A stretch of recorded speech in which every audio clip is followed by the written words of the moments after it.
to make our bee door hanger, and I want to make this one totally different than I've ever done this type of design before. And we're going to make her really grand is what I'm planning on doing. So I want her to have a ribbon hanger that hangs up way above her antennas up here. So I'm going to turn her to her side, and I'm going to show you how to do that, okay? Now, what you're going to need is an awl. The kit for this is going to come with 3 different ribbons, and you can pick which one you want to use for the hanger. I'm using the yellow stripe. And then you're going to need 2 pieces of 18 gauge wire. This is not going to come in the kit. You're going to have to grab your own of these. This is what we're going to use to add support behind the ribbon, but no one's really going to know it because we're going to hide it behind the bow, okay, when it all comes down to it. So this project's going to have 2 bows, and we are making the top bow right now. You can eliminate that from your design if you want, but I wanted to really give you all another option to make this one really fun for summer and, you know, make her like the queen bee, you know. So let's do it. So grab your awl, and that is just, you could also maybe use a screwdriver, but this seems to work pretty well. And if you flip her over, there is the frame, the metal frame of the base here. And then there is a little grapevine. And what we're trying to do is just kind of get under there like this and stick that all through. You can see it coming through. And that'll give me a little space in here to run my first hanger. Now, I probably need this a little more wider because I don't want it to come behind her antennas. So let's do that again. Let's go wider out here so that the actual hanger kind of comes beside her antennas, but not taken away from how cute she is, right? So I'm going to run that right where I left the hole for the awl. Okay, and just we're going to just twist this around.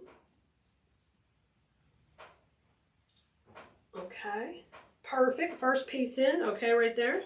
Now the second piece, we're going to work our way across and push this in right here. I love it. And we will put this piece in too. So I've got 2 pieces of wire going, and we got them underneath the little metal frame, so I know she's going to hold together good. And I got it through her little burlap head, and I'm going to twist that around. So you do that on both sides. Okay.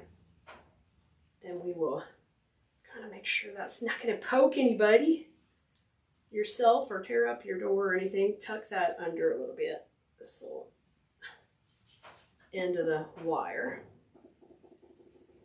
Okay, so bring those together, and now you can kind of see how this would work. We're going to try to cover that with ribbon and have this hanger way up here, right? So we got to start. Now, what I want you to do is start down here, right kind of where that wire's coming through. And see what that would look like. That would be pretty sharp there. And then we can take and just cut that and tuck that right under the grapevine. I think we could glue that under. Okay, and that would come up to there. And then her antennas, we could gently move them a little bit forward. Hold them tight. Be very careful. We don't want to pop them off. But that would work. So I'm going to take and cut a strip of ribbon that would go from here to here with a little bit extra. So every project's going to be a little bit different, but I want you to measure that out from each side and just cut this a little bit longer so we've got plenty on either side, because we're going to glue that little edge in when we get to that part. Okay, so we know we got enough ribbon trimmed. Now I want you to decide how high you want this. I'm going to take and twist these together to make my hanger right now, so just twist these. And you guys do not have to do this if you don't want to put in all this extra little detail work, but I think it's fun to make it really polished and finished, especially when you're going to make it for you. Okay. So now find the middle of your ribbon, and we know that's going to be up here at the top, right? And I want that to be the top of the hanger right there, okay? So perfect. And I am going to take and leave that there to hang. And basically all the weight is going to be taken by this wire, but we're going to let it hang off that ribbon right there. Or you can put it down a little bit lower, and but we're going to keep that where the bow is going to be. Or we could just make the bow right here and just have this go right over this wire. You can pick whatever you want. But I think it would work. It worked well either way. But let's take and start right here with our little loop we just did, and let's put a cable tie right there. We're just going to gather that, and I want you to take and put that right here at the top and just pop a cable tie over that. And that's going to hold that right into place. And we did that in that middle of that ribbon, so we've got plenty of room to be able to go on either side. So let's trim that off. So there's our hanger that's going to be right above the top of our bow.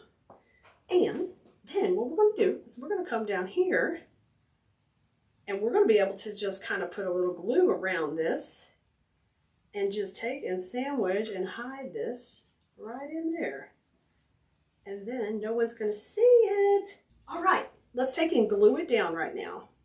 So I'm just going to lay this right here, and we're going to try to run that right down that center stripe, and that'll kind of help me keep it even. Doesn't have to be too fancy, but I'm just going to take and put a little bit, just a little glue down there. And then we'll just sandwich it right over. And just line those edges up. There. Okay, perfect. Now let's do the other side. So just take and lay it right in the middle of the glue.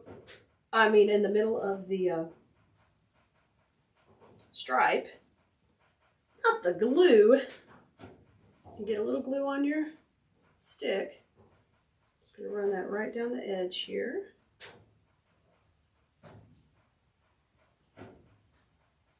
Yep. And then we'll just sandwich that right over the middle to make a match up on the edge. And if you need a little more glue, you can do that. Add it wherever you need it. And then I'm going to finish this little part right here when I have it up on the wreath stand to get that really neat and clean right there. I can try to get it close. Let me see. Let me cut it right to here. Just going to cut it straight. But basically, we just made our own custom little hanger. It's a little more finished. Okay, now the other side. Do that same thing. Right there. Y'all, in this kit, you get the whole roll of ribbon, so you can do as much decorating as you want for your hanger. So once our hanger is done and all glued into place, then we're going to make the bow. It's going to go on here. And you're going to love it. Okay, perfect. Okay. Now that looks really clean and polished and finished. And we've got our cute hanger on there, right? It's going to be going up on the door. Now let's make our bow that goes with this, okay? Now we're making a little bow to go up here at the top, okay? And make it super duper cute. I don't need really long tails, but 6 or 8 inch tail I think would be fine. And I'm going to make this match the bow we made earlier. So that means it's going to have yellow in the back, then polka dot, then the stripe, okay? So let's do that.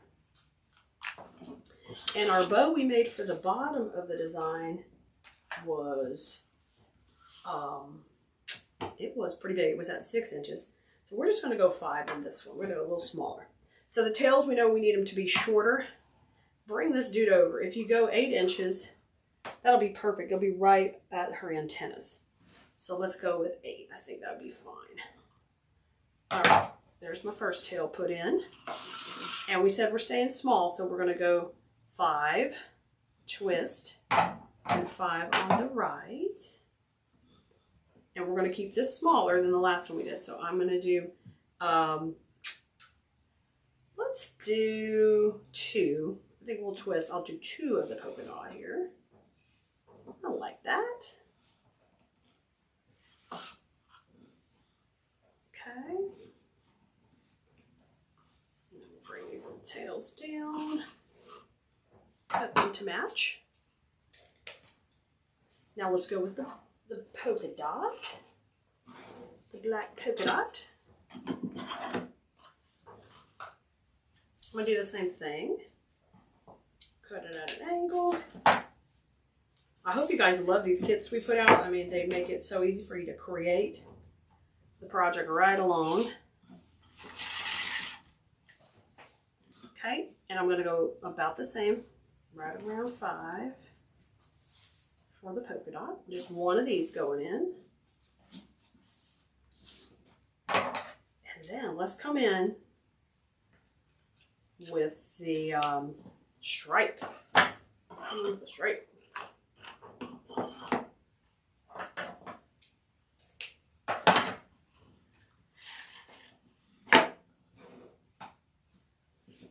And we're going to do 2 of the stripe at 4.5. So just a cute little pop in here. So all we're doing is making a smaller version of the bow we made for the bottom. And we just kept those tails a lot shorter because of how we're going to use them in this design. All right, cable tie is going to go in there. We're going to pull it off the bow maker. Got a little pressure. Okay, and bring this over. And let's, before you pull it tight, make sure they're stacking up how you want them there. Poof, poof, poof. All right, let's go in the back.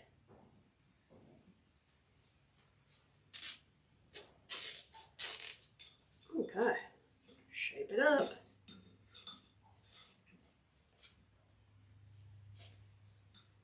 Let's go. Get that nice and tight, and then I'm going to cut that back piece off. Now, don't even worry about the center quite yet. Let's bring over our bee that we're going to put it on, and let's decide how we like this and if it's going to work.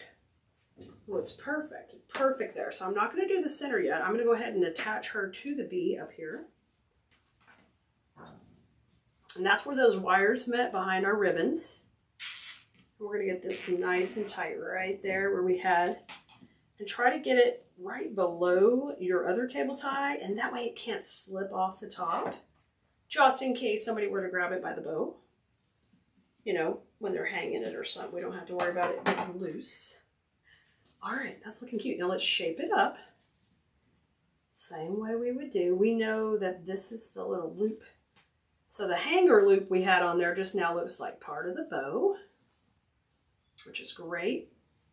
And they can just hang it from under the bow, or they can use that loop. Here's all my tails coming down. I love that too. So cute, guys. Try to pull these down a little bit more deliberately. There they go. This one. Bring them back here. That's going to look good. Now, if you can see the middle here, we got to go ahead and get that cleaned up. So I like the stripe in there. It just kind of makes that center disappear.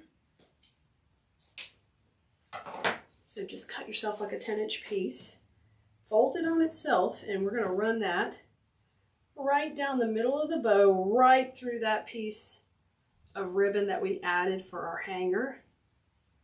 And then all of that just is just neatly camouflaged, just like that. Okay, now turn it over. The whole piece here, and let's add a little knot.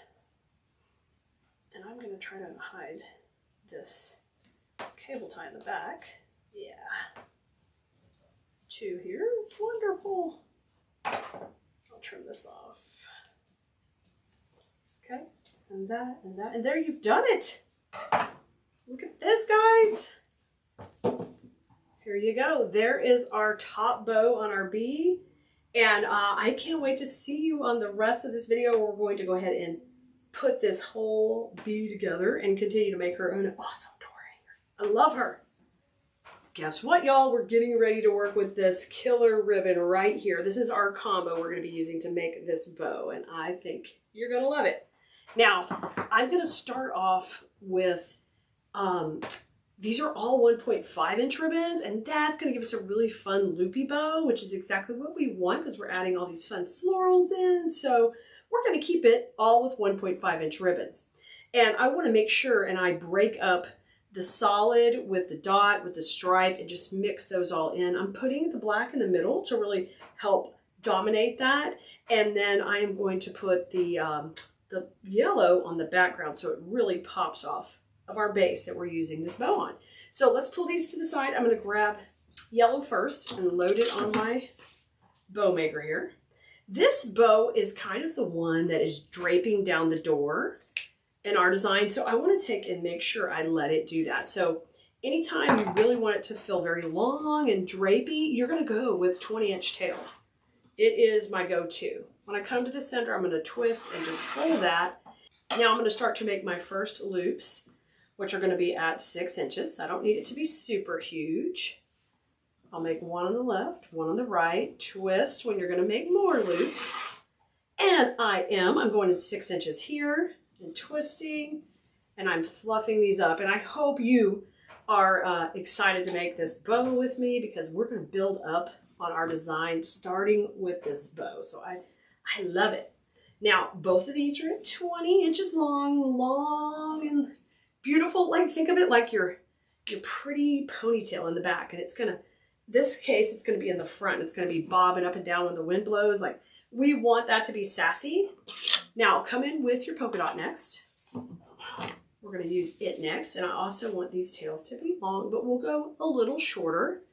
I love to tell a story with my ribbon, letting it kind of lay down and hang down. So we're going to do that right now. Bring my next layer in. And I'm going 16 inches here.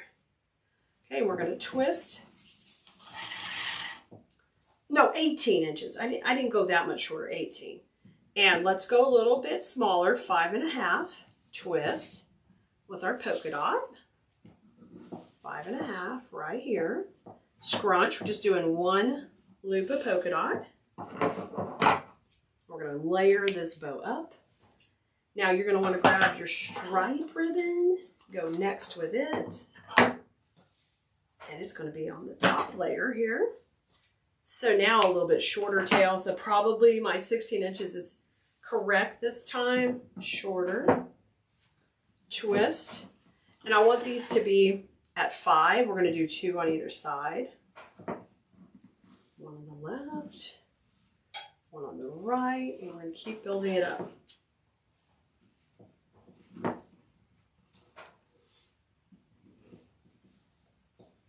Okay, and fluff those out. Make sure they look pretty good. I'm going to make this one a little bit shorter here. There we go. And cut those opposite. Fantastic. I love how we layered up. That's looking really good.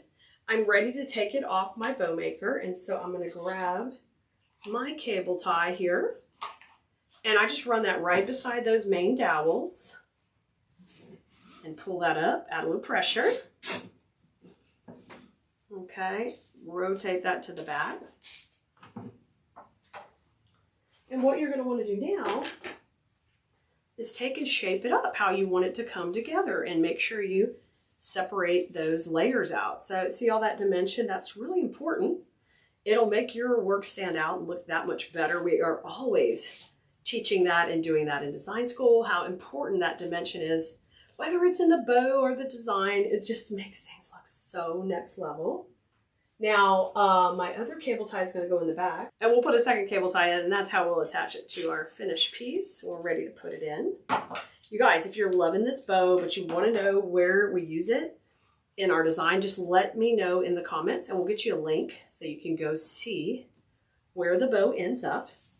We also will have all that information linked on our website. If you go over to Keleas.com and Keleas.com, when you head over there, when a project is done, it usually will have a kit available. If it's a public kit, like this one's available to the public, we have special kits that are only available to our design school students, and we have exclusive products that are only available to them. But it will tell you all that on the website. You'll know where, if you can grab it, where you can see the video, if it's a public or private video, we've got all that posted on there for you. And we would love to have you in our class when you're ready. But when you're first starting, just come and join us on our page, and you can learn how to make gorgeous stuff like this bow. But better than that, we're going to show you how to use this. We've made our own extended hanger, and that way we can make her so big and grand on our doors. So I'm going to put that up at the top on my wreath stand, and you can see how cute she already is with her cute little striped hanger, her ribbon tails coming down. And then we were very careful and we moved her antennas forward a little bit. The next thing I want you to do is take and put a little pressure in the middle and gently bring her wings forward just a little, so it makes it a little more dimensional. And what we're going to be doing is we're going to make an arrangement right down here at the bottom of her body to balance out the bow, and we'll have another bow down here. So the only things that do not come in this kit are going to be the foam that you'll need and the wire that you need for the hanger and the cable ties. But all the floral supplies come in here, so it makes it super duper easy. So you're going to need a little bit of floral foam, and we are going to attach the floral foam right down here to the bottom of her body. So let me move the camera a little bit so you guys can see this really good, and I'm going to move her up on the stand even more. That's the nice thing when you put wire in that hanger stands up. Okay, so I'm going to add the foam right down here to the bottom of her body, and there's a wire frame in there. So what we want to make sure is we push that in, and then we come from behind and just go around that wire frame with a couple of floral pins so we know she's not going to break or come off. So you can pick up this foam at a craft store. Even Dollar Store has the floral foam. You can pick up a little there, and I'm going to move her fabric just a little because it'll be nice if it kind of helps camo our glue. Hold pressure on there. I keep my little basket of floral pins here, and you want to come from the back and grab around that metal frame and just go right into the foam. And I'm doing that right now. Now, if you're in design school, you know this trick. We've used it several times, but you guys got to make sure you secure it really well. You can't just secure it to the burlap. That will not hold up over time. You got to go deeper, okay? A little more secure. And I'm going on the edges here. Yep, pushing that in through the grapevine. And then you know you got her secure on there, and that's not even going to come off. You are good, okay? So our next step is going to get our greenery that comes in the kit. And we have two different kinds. One that's got a little more yellow, this one, and one that's sticking with a little bit more green. We're going to mix these in here to make a really fun combo. And I'm going to make it a little asymmetrical because I can't do symmetrical that often because boring, not as fun as having all the different directions going. So let's do that down here on her bottom of her design. So I broke this one all up into smaller stems, and I want you to do the same thing here. Just gently trim these as long as you can get them. Get out your wire cutters. You should have those in your wreath making stash. And we're going to take and just cut these all off here. Okay. So once those are all cut off, I'm going to have a nice bush of the greenery and of the yellow. And we're just going to kind of alternate and put these in opposite each other. Okay. We want to get a good little background going. And I love to come up and overlap her body. We don't want to cover her body up, but we want to kind of have it cascading up and down through there. And this one come down a little bit. I'm going to go opposite. So we'll just come right in here and go down. Kind of working that yellow down. I think I better bring her up a little higher, guys, so you can see her even better. There we go. And her hanger will be fine there. Okay, that's better. It's a little too long. Let me trim that. That's okay. You can trim it. We can make it a little shorter. Let's go right in here. Yeah. Beautiful. Okay, now let's work on either side of those with a little bit of this filler. It's kind of being real soft in there. Yeah. That's why I'm going to cut down a little. Y'all, when you're creating and you're getting in your creative zone and enjoying it, it's such a relaxing, peaceful place to be. And my hope for you is that you can find that. Being creative, you get excited about what you're making. You can share it, you know, on your social media to show what you've made. You can even one day, if you decide, hey, I think I want to make a few and sell a few. I'm enjoying this process. You can do that too. Just think it's absolutely so fun to be creative. Hey, and you can give these as the greatest gifts. People will be blown away when you show up with this type of gift and you say, I made it. They are going to lose their mind. Okay, so we kind of got a little triangle made on either side right now. We got a little greenery, a little yellow. Now let's come out a little bit from the center. Now, we're leaving a spot open we call the bow zone, and that is something we do in design school. And we're doing that right now too. We're leaving a little area going.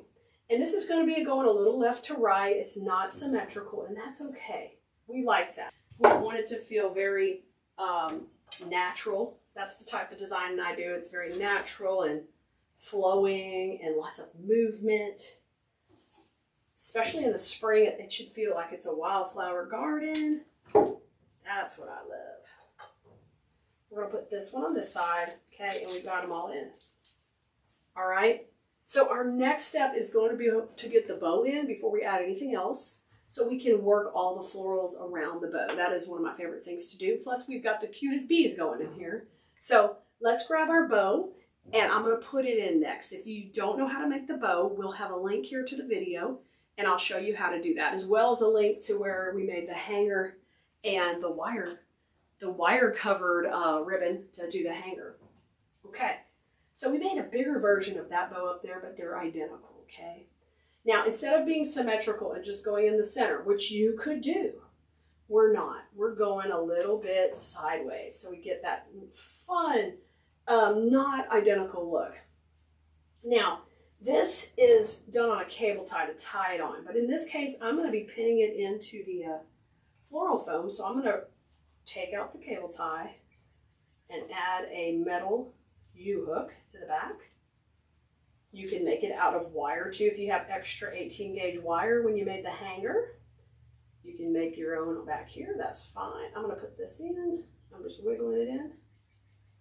Okay, and make sure you got enough wire showing because we got to go into the foam pretty deep here. And I'm going to hit that with a lot of glue. So I'm putting glue on my wire, and then I'm going to put a little glue on my ribbon back here so when this puppy goes in, she's staying in. And remember, we don't want her symmetrical. We're having her go a little sideways here. Oh, I'm going to have her go this way. That's my plan. So watch her go into the foam, hear her crunch, and make sure she is getting plenty of glue. She's going to stay into that foam. That way she will not come out. Ooh, that looks good already. So we're going to let that glue set up before we fluff her too much. I'm going to add one more floral pin kind of behind here to make sure she stays. I'm going to grab a little of her ribbon tail down here and put a little backup plan. You guys can always do that. Okay. She looks cute. Now, we're not done yet. We've got more bees to put in. So let's grab our big bees first because they're kind of the star of this show. We want the big bees to come up into her body and kind of come in the front right here, but I'm not going to use them as one stem. We're going to take and cut these off here. So just take for a second and just pull them down, and then we'll trim those off. Just trim all of that off there. And then the three big bees are independent. So let's start with that tallest one because we know we want the tallest one to be up here, kind of up here by her head, you know, buzzing around. And these are on these great wires. You can manipulate them. I can bend the head down, mess with the antennas, everything I want to do. And I'm going to come in right up in here. Y'all, I love because we are taking this simple door hanger and we're making her into really a work of art where she is just going to be adorable. Okay, there's her first bee there. And I'm going to put 2 bees up here and 1 kind of down there coming back around. So we keep the weight distributed. She doesn't really hang too much left or right. Here comes a smaller one. This is the smallest bee on there because she can be down here by the bow. And she could be flying up or down, or she could face you, or whatever you want to do. She can do it all. Let's have her turn. I think she needs to look at us. Come look at us. All right. Now this bottom one's going to come out the bottom. I think it can be soaring that way. See what happens? You get in here and all of a sudden you're dreaming about the bees soaring around and they're flying and how you can see where they're going. And ooh, yes, that gets me so, I'll get into it. Okay, now let's go ahead and put our other bee stem. This one has the little glitter grass with it, which I love that too. And we're going to take and trim this one into sections as well. The grass is really going to only be able to be with 1 stem.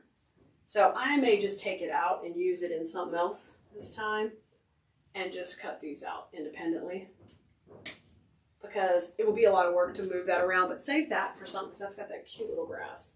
Now these are a little shorter, so we want to take that longest one and kind of use it in between these up here, but they have the cutest wings.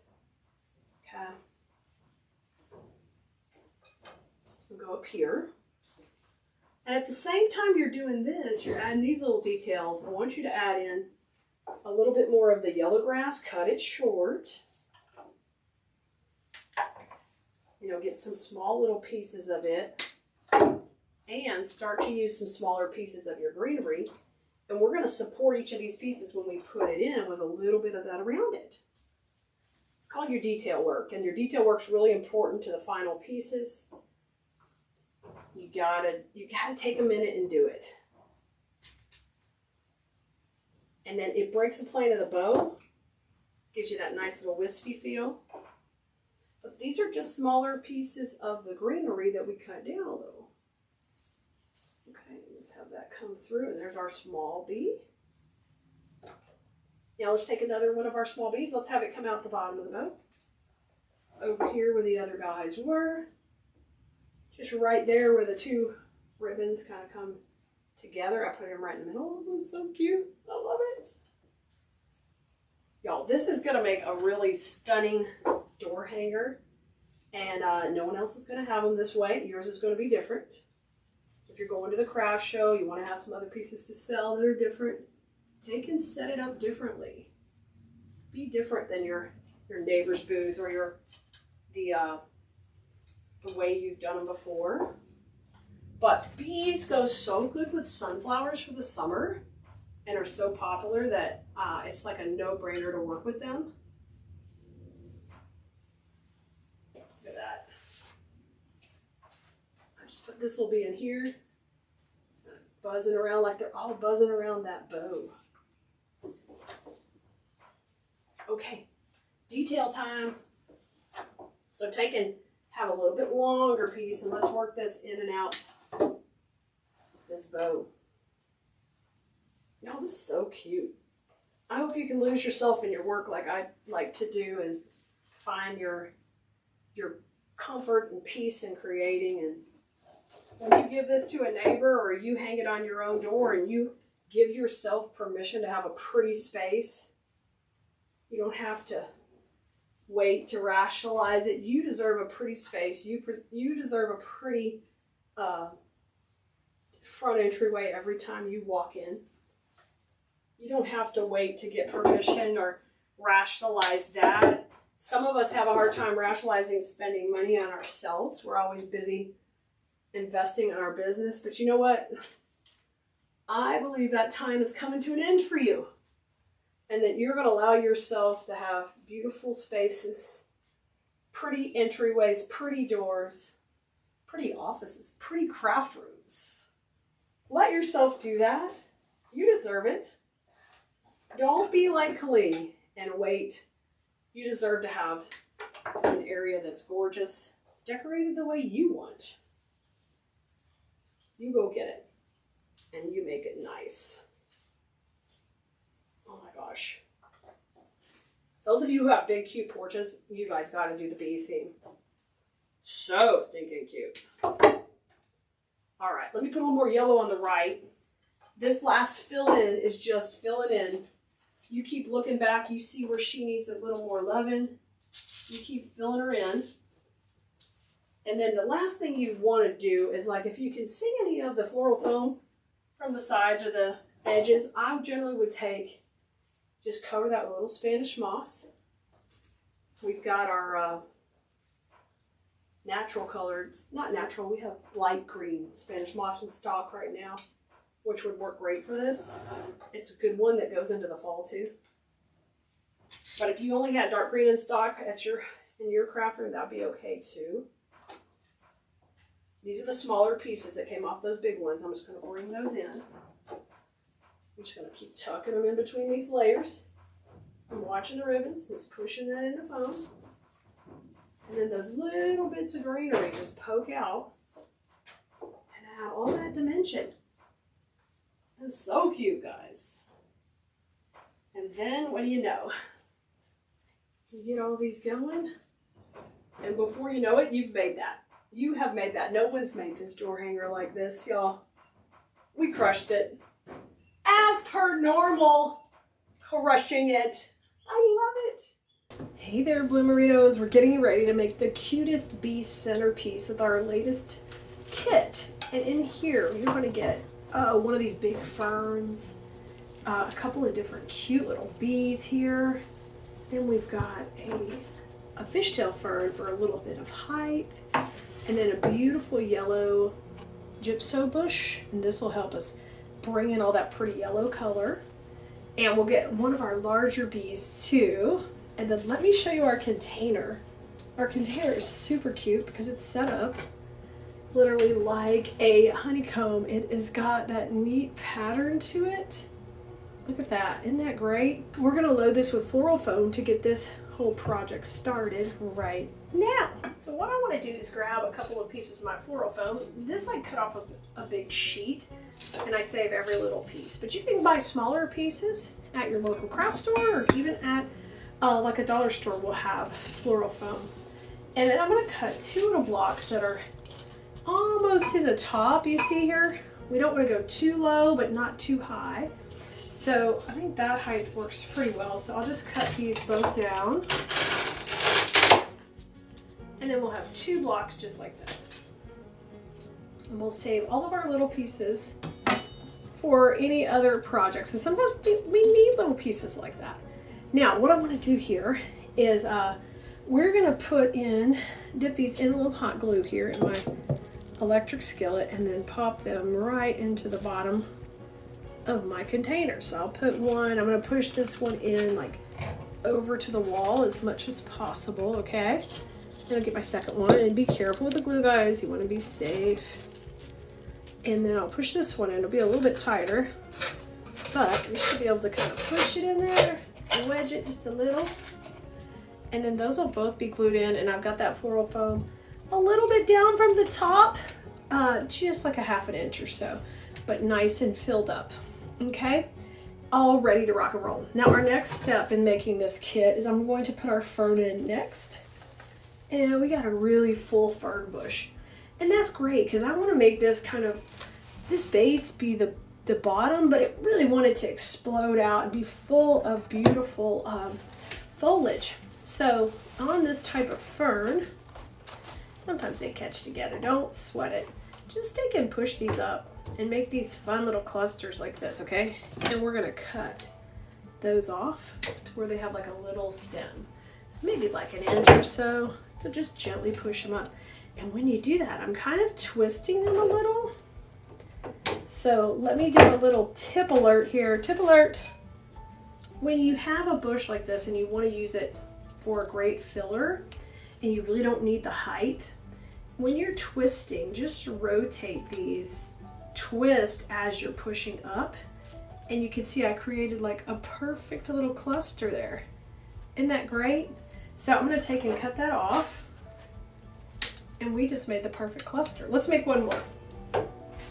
So instead of just pushing up, like we normally would do, we're gonna push up and twist so we make a cute little cluster, and then it looks really full. All right, I'm gonna do that for the majority of the bush, and then I'm gonna save a couple pieces to be a little higher. So I'm gonna cut that one really long. 2 pieces can be a little higher, and I'm gonna do the ones that don't have the bigger fern in it. And when I say that bigger fern, it's right here, because this fern that has that longer leaf, this one, it looks so good kind of cascading out the side of your design. So once again, when I'm twisting, I'm gonna bring it to the edge. Oh yeah. Twist and bring it up. Keep twisting. And then we'll cut these all till they're pretty short. And we're gonna do that till the whole bush is naked. Naked bush. Next. So there's my 2 longer pieces. We talked about those. And I'm gonna take these and put them right in the middle. I'm gonna push them up a little. And we're gonna have one kind of come out to the right of the middle and then a little bit to the left. These are my 2 longer ones. And I'm doing that so I get a little bit of this texture of fern kind of in the center of my design. All right, and now the rest are going around the whole outside. So you're just gonna get to having fun now. So we're gonna load that up. Matter of fact, if you've got a Lazy Susan, pull it out and let's put it down. Because literally you can just spin this around while you're creating. And we want these ferns coming over the edge. In design school we call that breaking the plane, and it's really important to our design here. It looks really full and moving. This is our long fern we talked about earlier. We want that to the outside. Yeah. I love to give you a glimpse of what happens in design school with some of these smaller projects here. You can kind of get a feel. And when you're ready to tackle something a little more challenging, or you're just ready to take your designs to the next level, we love to have you in class, because this is the kind of stuff we start with and we build on. So this is a great little starter project. And bring that one out over the edge with the big fern. Doesn't it look great? Oh, we're just filling it right up. And then once you get all the way around, you're going to see how stinking cute this is. And I think a present like this you can make for someone. You know, you could turn the bee theme into so many things. But look at that now. Look. Isn't it great? We took that honeycomb container, and now it's very subtle, and we just added all that great greenery. Great start, right? We did it so far, so good. Now, our next layer of greenery, this is our fishtail, and it's our height in this design. So I want to do the same thing. We're going to take and push them up just a little bit. We know we want it to be, you know, about the same height, a little bit higher than those other pieces are in there. So you can always take it up to your arrangement, just give it a little bend and see, okay, how tall should I be cutting these? And I'm going to vote you cut them a little bit longer than you need, because we can always trim them when we get down to that point in the design. So I'm going to cut these a little bit longer. And once again, we're going to have a naked stem. You want to get them all off there. Everybody off. And we're ready to have some fun and going around here. All right, let's put our first couple of pieces in right between. I'm going to put one right between those other ferns. And now we'll work between each one. Yes. And now you can see we've got our height. So it was important to have 2 separate greeneries in this design because of that. Because we've got bees that are going to be flying in here, and we got to get them moving around, right? Let's put that one in. Oh, that looks so good. Watch those glue strings. That is a pet peeve. Try not to have them shooting out everywhere. Try. Make sure you get them off before you get all done. All right. Looks pretty good. This one's a little tall, so I'm going to go ahead and pull that out. If it happens to you too, just wiggle it. The glue's not totally set yet. And I'm going to make it a little bit shorter. There we go. That will be better right in there. Yeah. So we've got some nice tall ones in the middle, and then I'm just taking a few of these side ones and I'm going to make them a little shorter. Let me pull that one out too. All right, and that bridges that gap between the fern down here and the fern in the middle. Now, we are going to put some really cute gypso in there too. Hold these off for just a minute. We'll come back to those. But before we even put our gypsophilia in, I want you to start getting your main bees in, okay? So we're going to try to use this stem all together. So if I go down and I want to kind of see, if I'm going to put it at the base of the foam, how would that work for height? That wouldn't be too bad right there. So let me take and trim this so we can keep these all together. And that'll save us some time, you know, putting it all in place. I'm going to rotate this around. Let's go like right next to our middle stem we put in. Maybe come back beside it a little bit. This is just a super cute, like, teacher's gift. Make it for your mom. The kids can make it for grandma or make it with grandma. It's just a fun one. Okay, that looks pretty good. Now this fishtail is still a little longer than I want, so I'm going to trim it, and then we're going to cut it. We're going to leave that shorter. Just bring it on in a little shorter right here. Yeah. Okay, so there's my 3 main bees. They're looking really good right there. See them? That looks great. Now my next move is I am going to get my big bee at the bottom, because I wanted her to be kind of here at the front.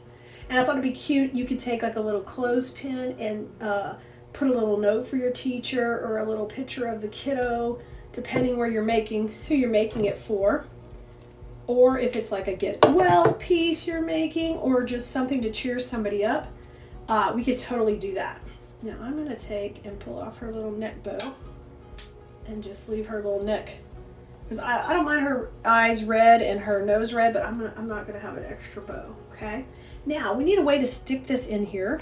So a simple way to do that is take and put a little hot glue on a dowel. This is just like a shish kebab skewer, right? And I'm going to run that right on the back of this, okay?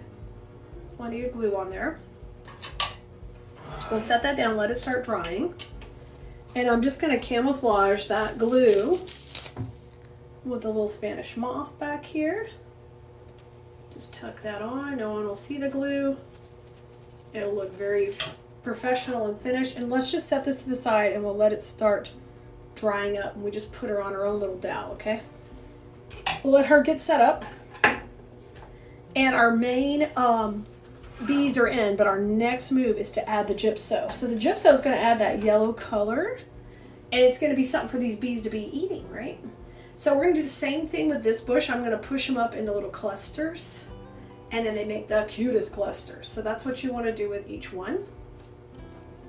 And these aren't going to be way high in the design. They're going to run down there in with that fern, okay? Down towards the base. So we're making little chunky clusters. Don't pull too hard or you'll take it right off, which I have been known to do. And you'll really have a naked stem then. Okay, see all that? Everybody's good. Now we're going to cut everybody down to like 4 or 5 inches, not too long, because we want these to go around into that fern zone, okay? So when I say the fern zone, we're talking in there. Man, we are steadily making naked stems. I love not having extras. That's one nice thing about doing a kit. You're going to use everything in that kit on this project, and then you don't have anything extra to be kicking around. So I'm going to take one piece and we're going to tuck it in here, and it's just going to poof out the side. Ooh, that looks perfect. Now let's take one that's a little higher, see if I can get it in between the bees a little. Who's a little taller? This one is. Okay. And I'm just kind of paying attention to the front now. Right here at the front. Oh, perfect. Now we know Mr. B is going in here. Our wood bee that's drying. It's almost ready. That's going to be going down here. So let's come to this side a little bit more with yellow. And I'll cut this one down a little. Perfect. Nice. Now let's use our Lazy Susan, spin it around. Let's go around that back. Keep trimming these. We'll go right in here. That looks Excellent.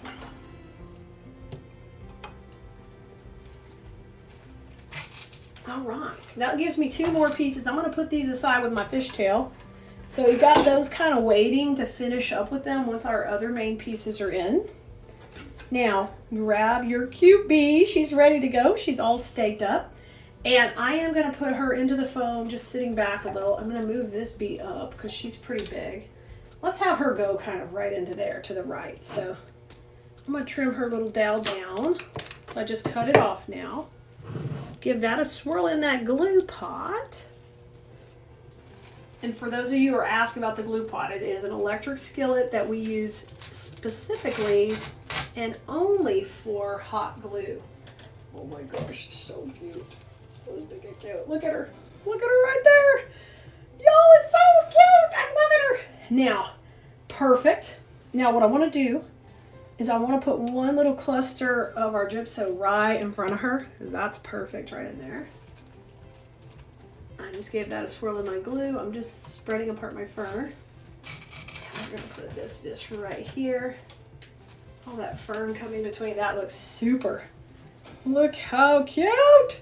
So adorable. Okay, our last touch is our little bees here. And they come with some glitter grass, but we're not going to use that. So actually there is going to be one thing left over. You can keep that glitter grass for another project. But these, we're just going to have as little fun bees flying around. And a little bit of something in the back too. So on these cuties, what I like to do is just kind of fluff out their cute little wings. And maybe we could have one of these to the front and then we'll have the other 2 in the back. So I think what I'll do is I'll cut this one down and have her go just right here at the front, kind of coming forward. Yeah, right in here. She could just pop right there. It's just the fun textures of the different bees are a lot of fun. Now onto the back. So on here, a great method when you're using 2 of anything is to do 1 high and 1 low. So we're going to do 1 high right here in the back, and then we'll do a low one just kind of right below it. Over to the side. It'll give it a real natural look right here over the side. And then the back of our design has a cute little bees on there too. Oh my gosh.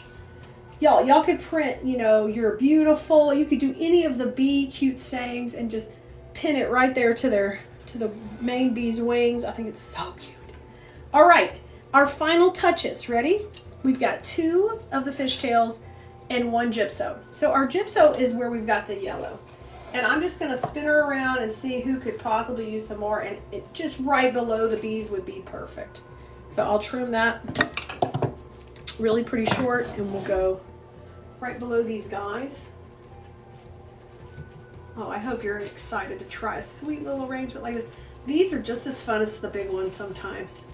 Just because they are, they're cute and they're sweet. All right, now back to the front. We want to utilize our last bit of fishtail to give a little dimension up here in the front. And I like for things to break the plane of other things. So that means they kind of overlap. So I think a piece would look really good right behind her wing there. So I'm going to trim this down. And we'll put this piece in right here behind this guy. It's kind of popping forward a little. I love it. Excellent. I can maybe go a little bit backward. It's kind of coming in here between that. There you go. And these wings also can bend, so play with them. All these great wires really let you have dimension. So definitely utilize that. And then my last little piece, I'm going to make it pretty short. And we'll also have it work forward right out of that. Right into this piece of the gypso, right in front of Miss B. Here in the front, so she definitely has that tucked in feel. Yeah, just right there. And look at that. Look at that. She is so stinking cute. She's tucked in, she's hiding, but adorable. Are you seeing this? I love it. You can take these fern and make sure you fluff them a little too, so they really reach out and they touch. They have that little bitty curve like a real fern would. So, y'all, let's get rocking. I picked out an 18-inch wreath base. We're going to go bigger on this one. Mainly because we made a really big bow on Bow Wednesday. Hey, Angel, sneaking in at work. I'm so glad you're here. Your work is going to be like 3 times as productive when you're watching, or at least listening to Kali talk about flowers in her garden and her neighbor giving her plants. This is all worth it. This is our diva, you know, our drama bow we made on Bow Wednesday, and we put that harlequin in there. So we added all this drama, and there's bees in here, okay? Now let me show you these adorable bees. These got here not too long ago, and they are super duper cute. And TikTok friends, here's the bow over here too. Isn't that great? It's very dramatic. We made that live with you guys on Wednesday night. Now, we have these super adorable bees that I want to pop in here. So the whole base, we're going to make it with the vibe of bees and beautiful flowers. And I thought, we've been doing a lot of neutrals, of course, but yellow functions really well as a neutral, and it looks great on people's doors in the summer. So think bright yellow. We're going to use a daisy mixed bush with some creams and a cream and white greenery. Yeah, Bev, awesome, girl. Get those succulents and play with them. Whatever you're creating with.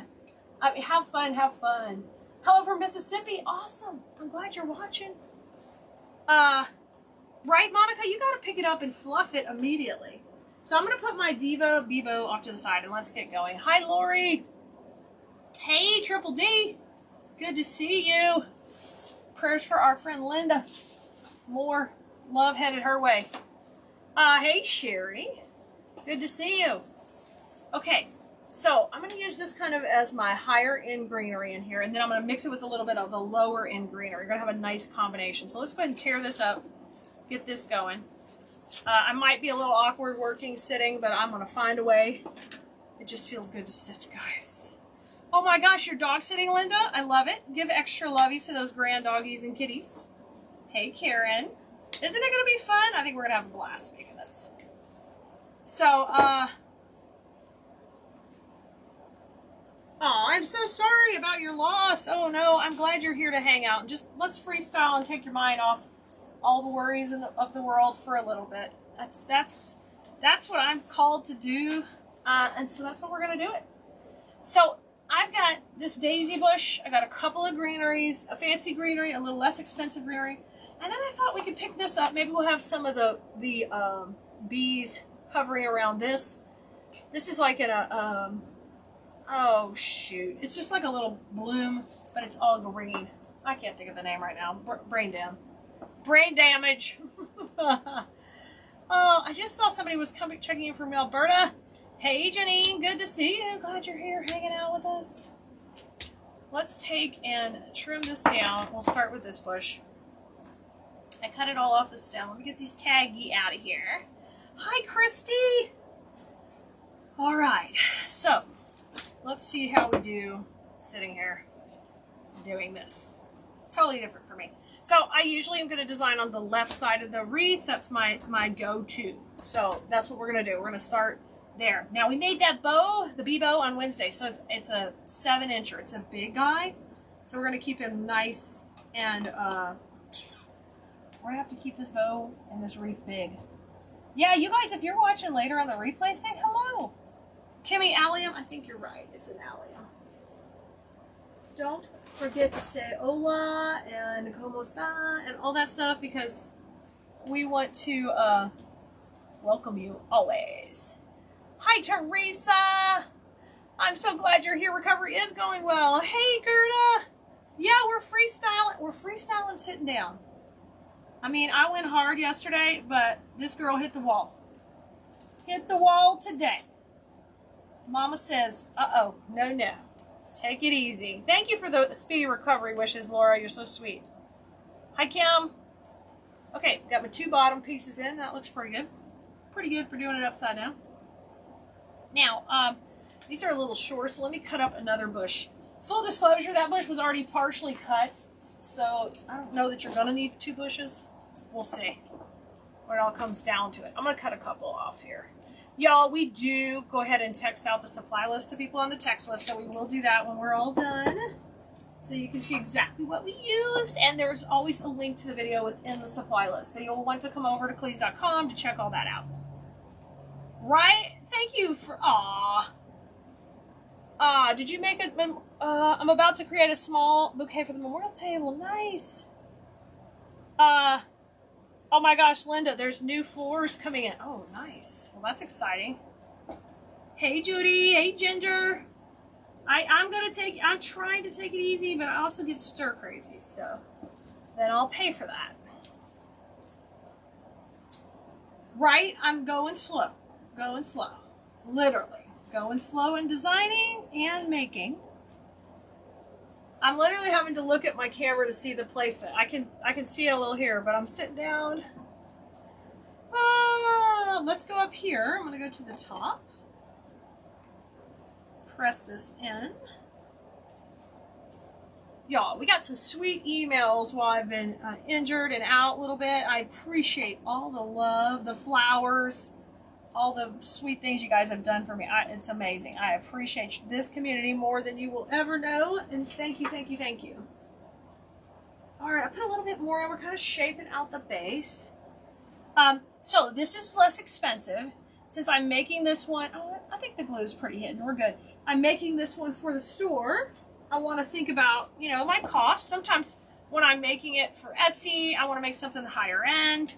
But then if I'm going to make something a little less expensive, I'm going to start with the background of a less expensive greenery. Okay, that's a little treat because then we'll lay the more expensive on top. It'll fill in the back and you won't really notice it. This is a good greenery. It's not getting all the fun berries and stuff. Hello, good to see you here. Oh, I'm so glad you're here. Oh, Ginger, I am a trooper, right? Carol, you love how protective Ari was. You know, Nori is more than Ari. Nori is more protective than Ari. It is crazy. And then Ari gets mad that Nori is barking at Daddy. It's hilarious. Then there's a whole, like, you know, a cloud of dust under the pillows in the bed because they're having a fight to protect Mommy from Daddy. Hola, Eve. Good to see you. Okay, I think that's a good amount. Okay, now let's put in some of that little fancier greenery next. Let's layer it on. Let's get it over here. How you guys doing on TikTok? If you have questions, ask. Absolutely anytime. Sorry the table's a hot mess, but Clea needs everything where she doesn't have to move to get to it. So let's go ahead and shape this all out. Hi, Brenda. Thanks, Ann. Thanks for the love and the hugs. You guys are awesome. If y'all could do me a favor and spread the love around, it would really help later for the replay and help us keep everything rolling over here on our end. Look at that. Isn't that gorgeous? I love that one. So we're just going to kind of layer this on top. Okay. I'm going to go right in here. Y'all know why I generally don't sit down making is because it eventually hurts my shoulders. But I don't have to make a million wreaths. Just have to get through one. All right, next one.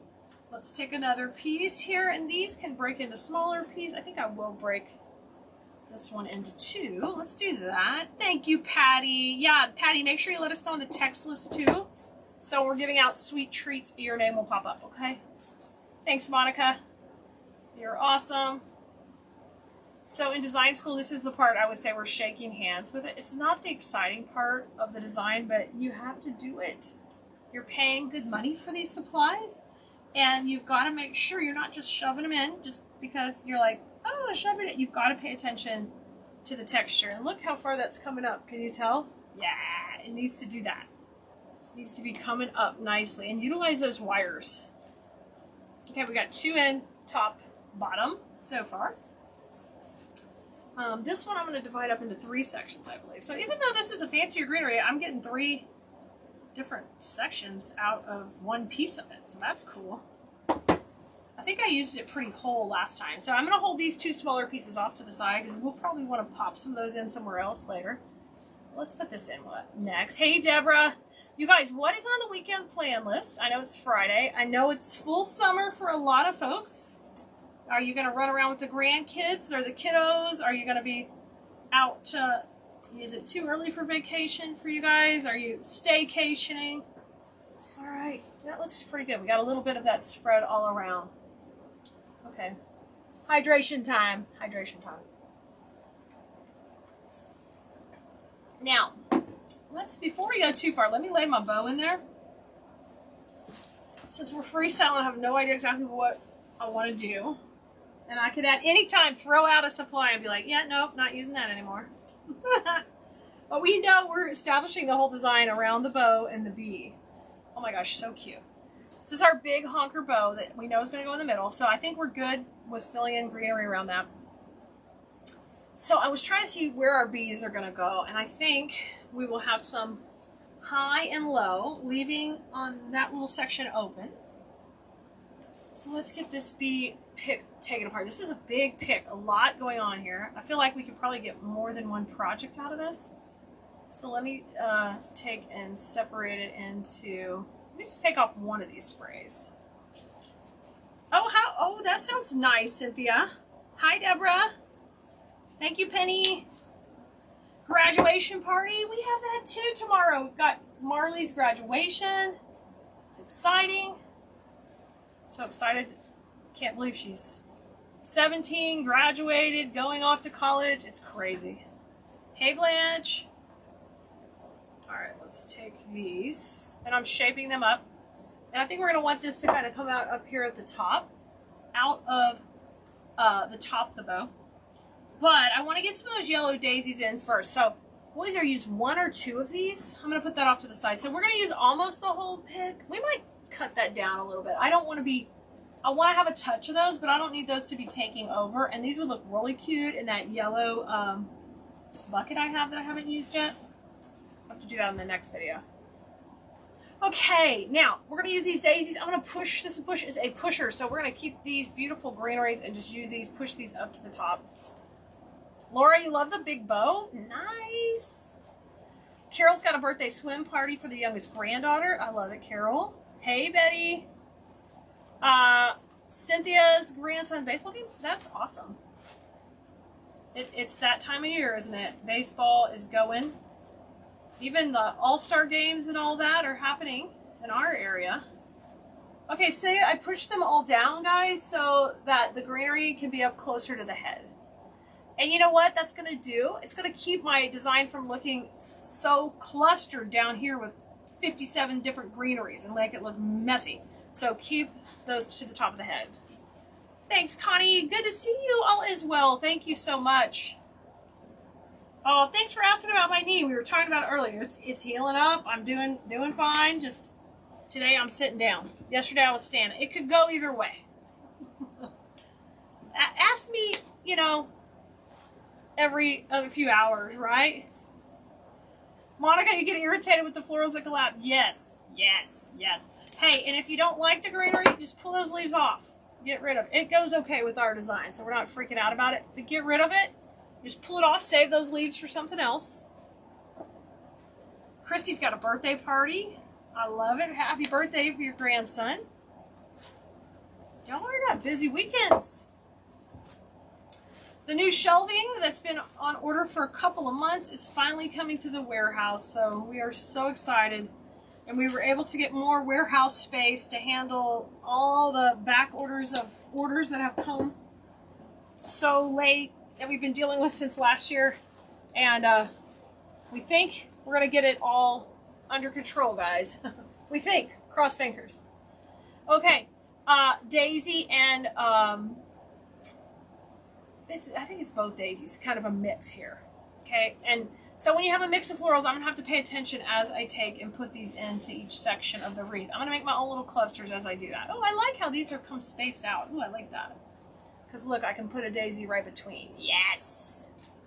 Right? Ramona, 55th high school graduation reunion. No way you've been out of high school 55 years, Ramona. You lie.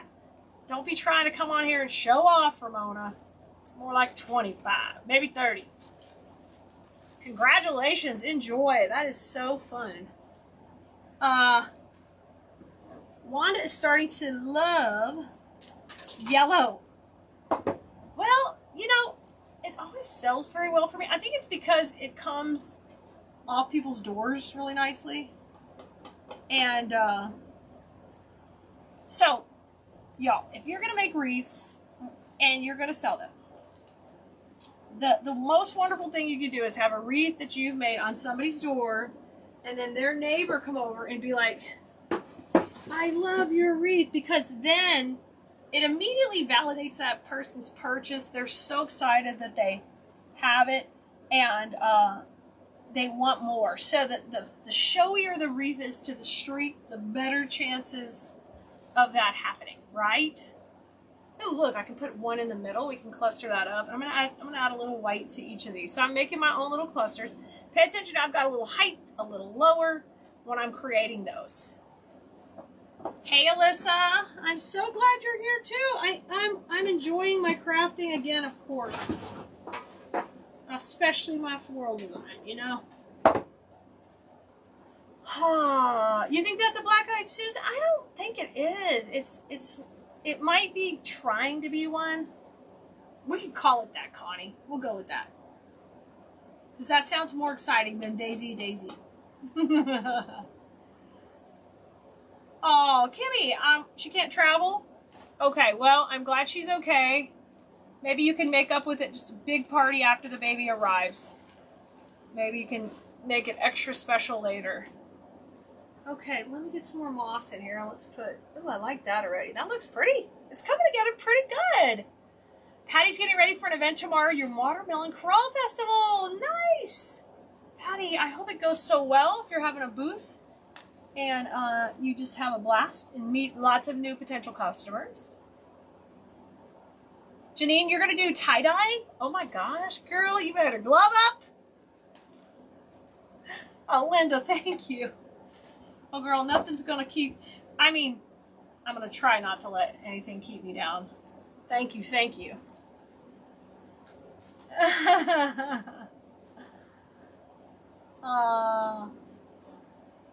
Okay, here's another one. Let's have... How many do I have left? I still got plenty. So let's put the third one kind of down here. It might be covered by the bow slightly, but I think if we put it right there, that'll be nice and full. So I'm going to leave these stems just a little bit longer. It seems like, to anybody else, does it seem like the year has flown by in some ways and crawled by in others? Or does it always do that? Is that always the MO? Tell me what you think, guys. I'm going to go in here. Enter those together. Use lots of glue on these because I like to keep them from shifting. So put your moss on the top to sandwich them in. Hey, Sherry. Good to see you. Hope you're having a super day. Glad you could join us for Freestyle Friday. We're freestyling out. Letting our troubles go away. Playing with fake flowers. Then we go outside later, play with real flowers. Okay, that looks pretty good. It might look a little wonky here on camera, but we're going to have a bow tail going behind that. Okay, let's rotate it. I'm going to work on the top part now. Let's get into here, okay? Let me bring my daisies down here. My black-eyed Susans and my daisies. I like Connie's suggestion. Okay. Excuse me. Alright, cheers, y'all. I'm having some more water. You'll notice I announce when I'm having water. When I'm having Dr. Pepper, I'm like sliding it in on the side. Oh. When you have to fill out the forms for the hospital, you know, it says, yeah, do you do drugs? Do you smoke? And then it's like, do you drink caffeine? And I'm like, why is that in the same column as drugs and smoking? And then I'm like, yes, I do. My drug of choice. I'm like, I'm proudly filling it out on the paperwork. Like, yes, caffeine. Yes, yes, yes. All right. Let's put this in towards the top up here. And I can't wait to put our bees in here in a second. Let's go right in here. Patty, you have a booth. You've been working on a lot of patriotic. Yeah. Oh, yeah. Patriotic. This is the go time. You're perfect. go time. Patriotic and everyday, Patty. Those are the things. You could also go with summer themes, you know, watermelons, bees, ladybugs, geraniums, sunflowers. All of that kind of stuff is good in the summer also. You will be good. See, this leaf is not one to stay up there. Just take it off. Right, Connie? You got the coffee? Oh, yeah. I got the tea and the Dr. Pepper. And anything else that has caffeine. I confess. Let's put a couple of daisies in this one. Ooh, thanks for all the love. I see a lot of love coming in. Alright, let's go higher with this one. Let me see how we're looking on camera. Let's see, guys. Yeah, we're doing pretty good. This is not in our wreath. I don't think we're going to use that one. I'm going to pull that off. So, Nicole, so far we've got one of everything except for the Simlax, or the green, the less expensive green one. Cookeville, Tennessee. Oh, nice, Patty. I hope you guys have nice weather and a lovely turnout. A lot of fun. It's always fun if you're having fun while you're working your event and making some money. It's just a good feeling. And we would always say, hey, we're gonna, if we had a good day, we'd be like, we're gonna eat good tonight, y'all. At the craft show, we would celebrate. Patty, you have the variety? Yes! Yay! Perfect. I think you're setting yourself up for success. Yeah, we talk about, you know, at Coach Kalia, we're talking about this week, actually, in the business coaching regarding you have to be so far ahead in the online game, but in the actual physical event arena, you can get ahead, and that's fine, but people want stuff they can buy and take home and put up like right now. So that's why you got to have a combination of all of those things. But online, you got to be working ahead. Y'all, I got my moss bucket under the desk today, so it's not filling up the table too. I got to have my my BFF Betty in Georgia make me a new table, because when we made this table for me to do live videos, I say we, Betty made it. Y'all know I'm not building anything. Let's be real. She made it for me. And we thought it was plenty big, but you know what? Now I've got too many cameras. We've got a camera here. We got a camera here. We got stuff going everywhere, so we got to think where, you know, I need it bigger. Connie, you remember my huge booth set up at the shows? Yay, Connie! Yes. Big shows. Okay, guys, forgive me for a second. I want to turn it towards me and take a look at my length on the bottom here. Oh my gosh, it's pretty good for sitting down. Haha. Pretty good. Way to go, Kalia. Call myself Kalia in third person because people always well, they don't accent. They pronounce my name Kalia. So I'll be funny. You have the bees? Awesome. We're going to put the bees in this wreath in just a second. So I've got 2 daisies left. Of the 2 bushes, I've got a little bit of this greenery left, not too much. I did not start with 2 full bushes though, so you could probably get away with 1 bush of that. But technically I have cut up 2. Or 1.5. And then this right here is left over from the first bush we put in. Okay? We've got our green alliums. Thank you. Carol, I think, told me that, or Patty. And then we've got our bees. Okay?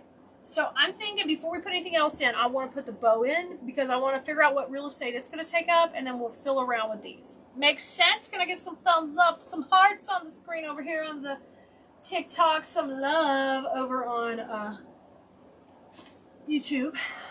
Don't forget, it's about info with the what, Nikki? Oh, yes. So, guys, we got info in the bio for you on TikTok now. We are getting with it. We're like real influencers. What? Okay, let's cut out 2 of these. I might cut that down a little. I'm going to use 2 bees. Oh my gosh, these are so cute. Come coming out here. This will be so cute. I'm saving whatever bees we have left for my bee bucket. So I think we're going to go kind of light. I think I want to use 3 bees at the top and 2 at the bottom.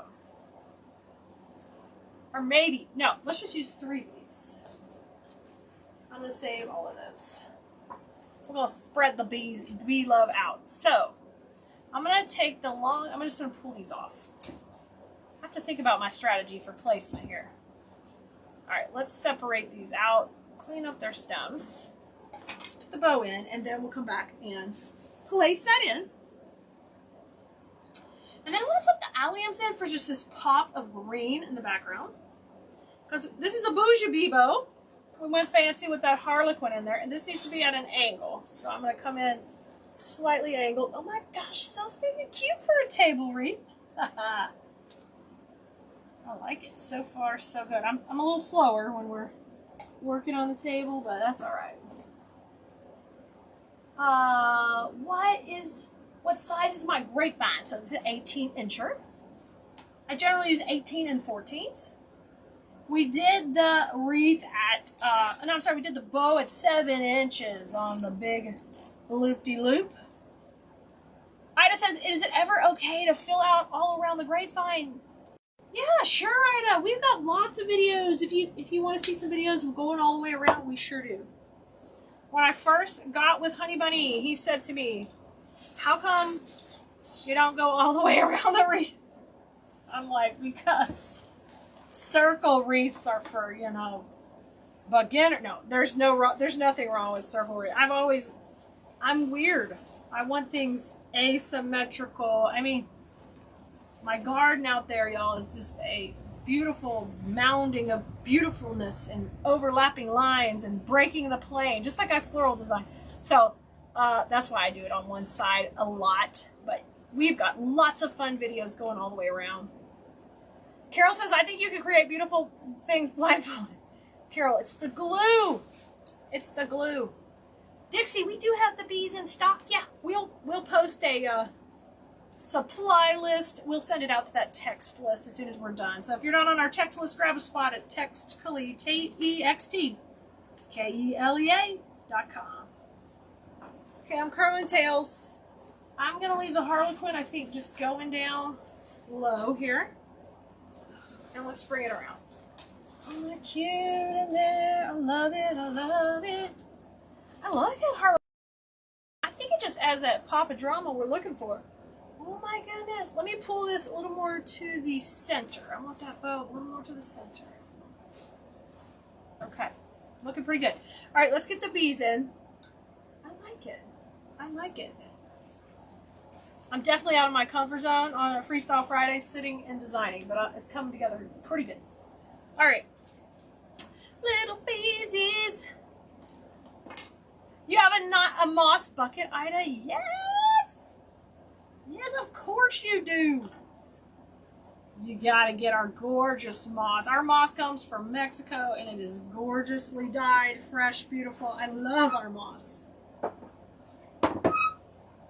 And I think we're running out of one color, but we still have chartreuse and light green. I think, or either light green or dark green is running low. But we still have inventory now. Okay. I'm going to bring that bee up a little bit. Oh my gosh, she's so cute. She's so cute. And their little wings are wired. I just get a kick out of little things that have accents with the wire. Makes me so happy. This is turning out pretty cute. Pretty cute and fun. Yeah, I've been selling those bee door hangers at the store and online, so bees are still real popular, guys. So if you've got any bee stuff, I'd make it. If you're doing any craft shows, get it in your booth, get it made. It's still going to sell this summer. You love when I sing? Oh, thank you. If I'm singing, I'm relaxing and having a good time. I don't even know what I'm saying. My daughter just cringes. Yeah, Connie, I'm still in the, that's the painted tree there in Katy. Yes, yes. It's really fun. I love to go restock and get it all filled up, and I've been enjoying and sharing that with Design School, the journey of working in real time with a store like that, since I hadn't been in a store in a while, and that's been a lot of fun because I can share my experiences and what to look for, what to expect. So, oh my gosh, I got my 3 going. I know when you get your moss on us, y'all, here's what we're talking about. So this is a cute bucket that I think I just kept. This is one we used to make arrangements in. I did some wildflower buckets in this. It's kind of like galvanized, but it's got these cute little handles. And you know what? I put it right under my wreath making stand usually. And here's my moss bucket. Yeah, cool. That's what we're talking about. Oh, thanks, Connie. I have fun, you know. That's my escape. Just like my garden. I like to escape in there. Okay, and this is very pretty. We could be done here. We could say rock and roll, hoochie coo, let's do it. But nope, nope, nope. We want to put these in. I want these very different texture. Let's have them kind of bubble out the edges and play with them.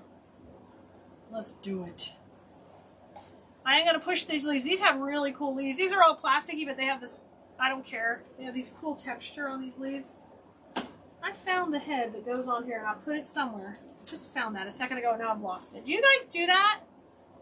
Yes, these products are all available to purchase. What happens is once we get done, we make a supply list for you guys. And the supply list goes out to you. And as long as it's a public supply list, you'll have access to it. If it's a private supply list, that's something that's done specifically for our class. So when we have the paid course that you can take. So if something's done for them, it'll have a password. But if it's a public video like you're watching now, then it won't have a password. We will text it out to the whole text list and let you know, hey, here's the supplies we used. And there's also a link for the video so you can find the content easily. That's all available on Cleese.com. But yeah, we sell all of this. And I am pretty sure, I'm 99% sure it's all available. And unless somebody came in and got it all right as we were going live. Somebody might have sniped y'all like the old eBay style. Oh, I remember them eBay days when you get in there and you'd be bidding and just get in there and just get in all excited. Anybody still do that? Thank you, Marina, for the prayers. You're awesome. Laura needs to get some bees. I understand. You know, if you're on a fixed income, a lot of times you can figure out ways to make things too. Or take something like this and make it stretch it out. Like I'm going to stretch that one into 2 projects. You're welcome, Carolyn. These are easy to work with, and I think these are fairly affordable. They're one of those things that if you touch them, you're like, oh, that's 100% plastic. But it's painted good, and that's the difference between the supplies I try to carry. I try to really have highest quality I can with prices within reason. You know, there's higher quality, but man, they're expensive. But you got to watch out when you start using that fancy stuff. You can't go back. You're like, oh no, we can't go back. This is the good stuff. This is the good stuff. Okay, I put my first chunky piece in right there. See how that lays really pretty with that ribbon behind it? Let's come in here. Let's put one right across. Where does this ribbon go? This goes on the left, I think. Yeah. So let's go right into there. Hey, Cherie!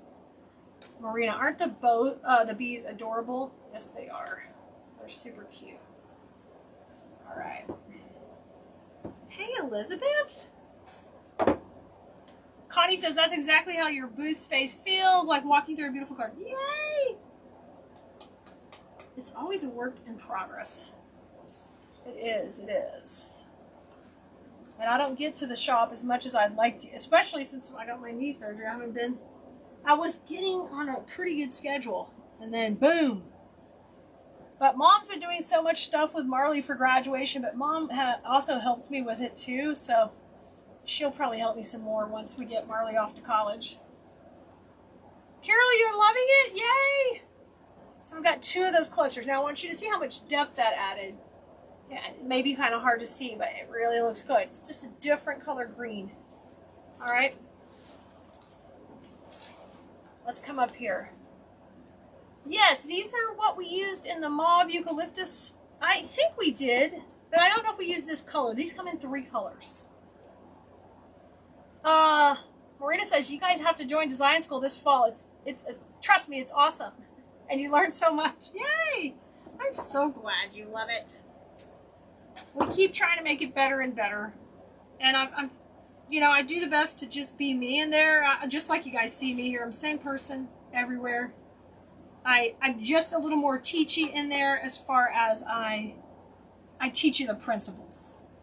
So that way, not only can you learn how to do this one project when you watch me, but now you can take those principles and my little voice is going to be in your head going, are you making a triangle? Are you using the zigzag method? Are you breaking the plane?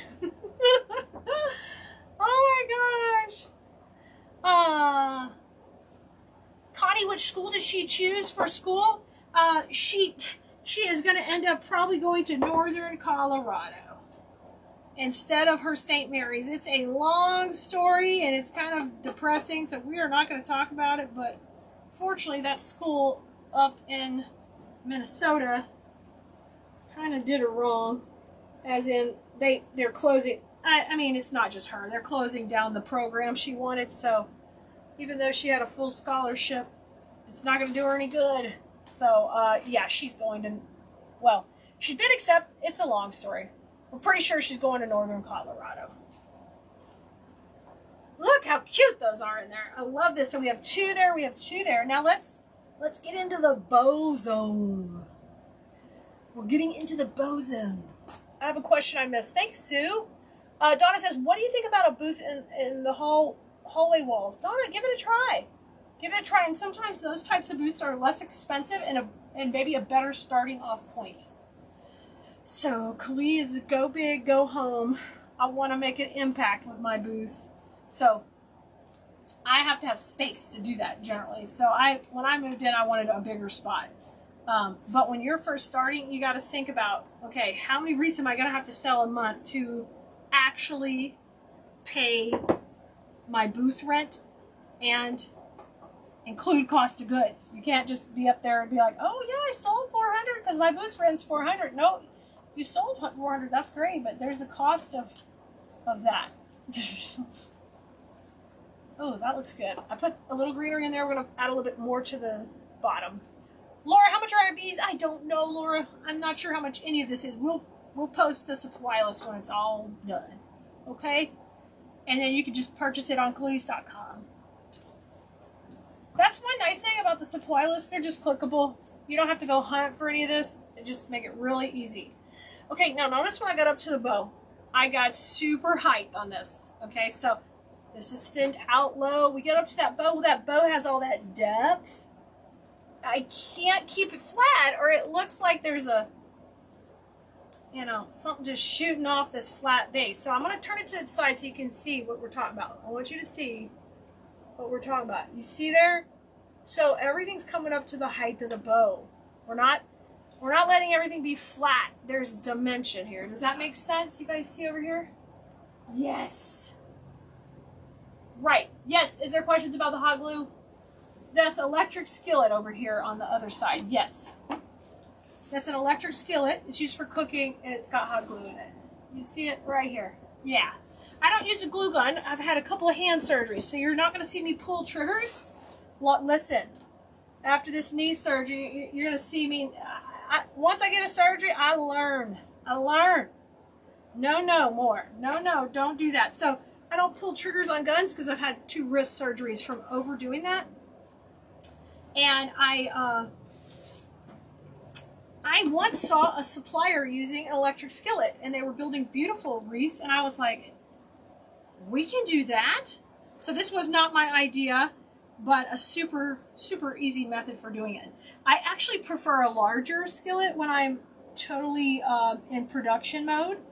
But this little guy, my fans and followers suggested, why don't you try a little one for on screen, because it doesn't take up as much room. So most people would probably prefer this little small skillet, because unless you're putting big things in there, you don't necessarily need all the space. Okay. Thank you for the love about Marley. Thank you. Thank you so much, guys. You're awesome. Debbie says the supply lists are so helpful. Yay, Debbie. I'm so glad they are. So glad they're serving their purpose. I'm going to put this one down here underneath.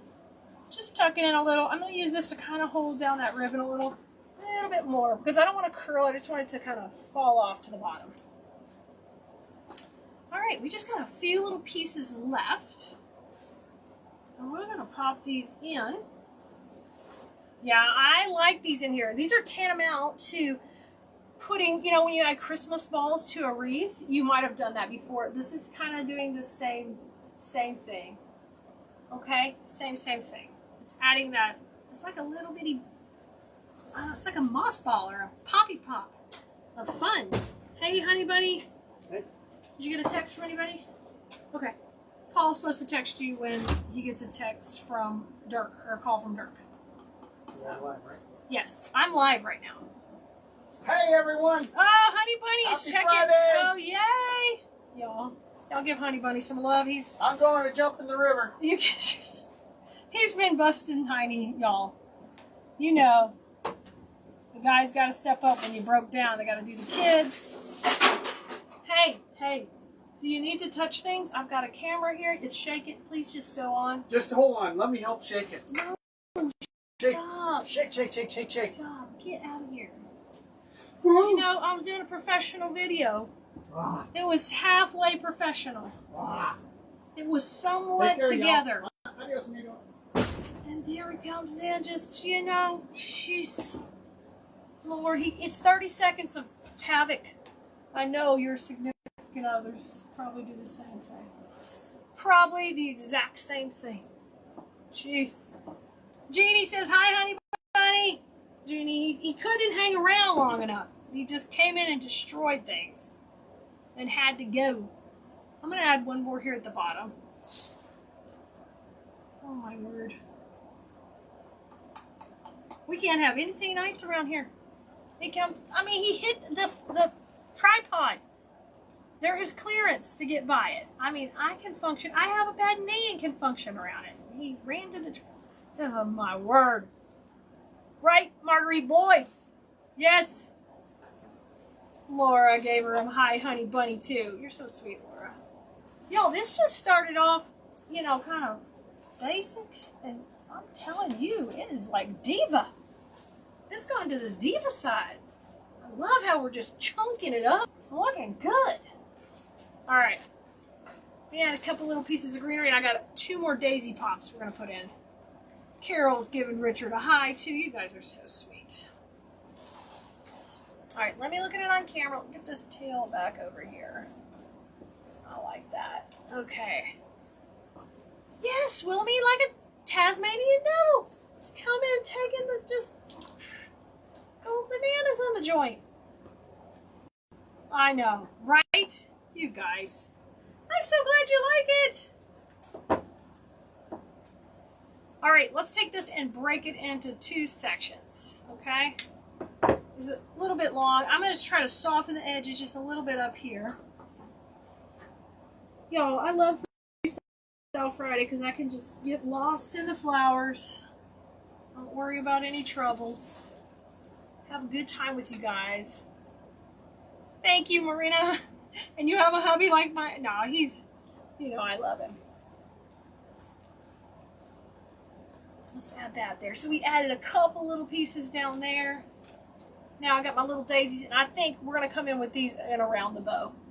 Okay? Let's pop these in.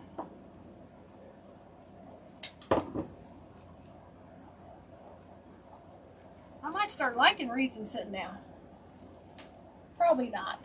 Only when I'm in pain. Oh, all right. The only thing about when you come back to the bow, guys, you got to come back in and always be fluffing your ribbons up. But that's okay.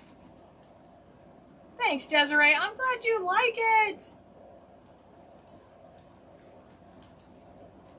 Let's go right between these 2 in here. See if I can just feel it go into that grapevine. I want to make sure it's going into the grapevine. Because if it goes under the bow, there's a nice cable tie there holding it. Oh, it's not going. Oh, there we go. I'm gonna bend it up a little bit. So I like this design. We really went into the pieces of the bow, and it looks like it's just a garden growing together. That's kind of been our theme for today. I'm so glad my neighbor gave me her cast-off plants, because it kind of set the spark going for this one. What do you think? You guys can grab a screen grab now if you want. Isn't this fun? It is so much fun. Blue Merinos, we're gonna make the cutest little bee wreath. Are you ready to buzz with us? Let's get going. We're working with the smaller of 14-inch wreath base to start off our whole design. And the first thing we want to do is kind of create the space we want to use up.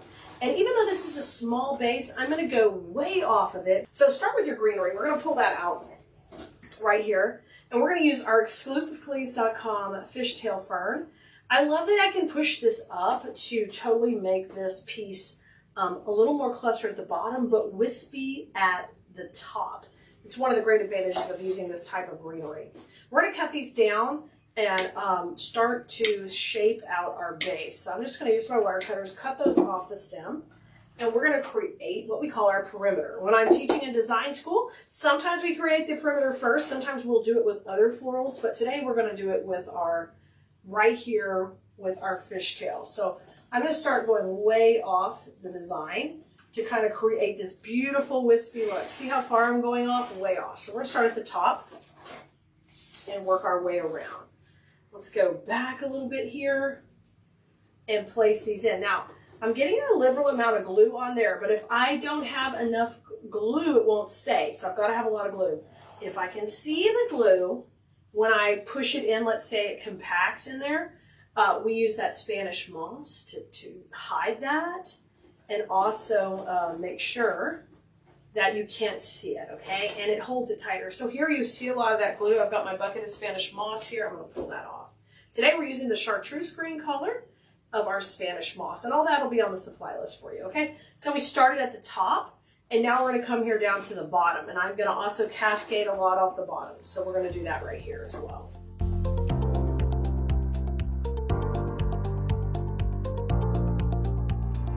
So don't be afraid to kind of have a smaller base and work off a smaller base even to make a larger project.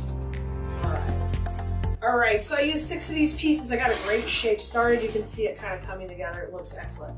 So now our next move is going to be to use our filler flower. So let me move our little bees out of the way. And our filler flower is this. It is a great wispy berry. And so it's going to provide our main color. It's not our main flower. We've got a different item to work as our main flower because we're using those cute bees. So I'm going to take, and we're going to go ahead and shred this dude down. So when you separate a bush like this, one of the nice things about Cleese.com products is I make sure what we carry is easy to break up and work with. Okay, so you see how I separated it? Just tear those down now. Just tear these down into little pieces. And really quickly, look how fast we tear this into separate sections. And now I'm going to cut these babies down by 1 inch, okay? 1 inch stems on everybody and clean that up.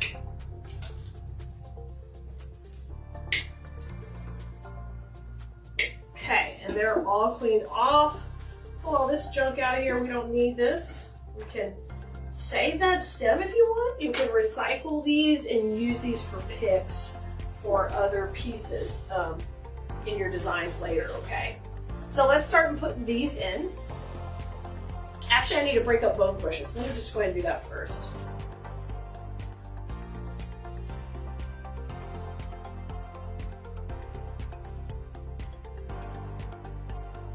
So take your longest pieces that you have, and we want to use those out in between our greenery. So we're going to swirl it here in the glue. And I'm going to go way out to that perimeter. So make sure you're going into that grapevine where it's going to hold it tight. Use a good amount of glue. If you get excess paper, pull that off because we don't need that grabbing our glue. Look at this, look at this, look at this. Let's rock this one way up here and put a little moss in. If you start to do this moss technique, you'll kind of learn. It can help hold things in like a looser design. So play with that. That's something I teach in design school. You guys can use that also. If you haven't jumped in our class yet, we would love to have you.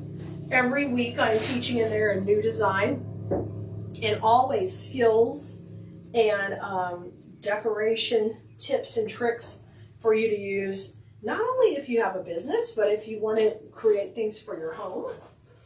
And we're going to teach you the design principles we're using, whether that's color, placement, texture, depth.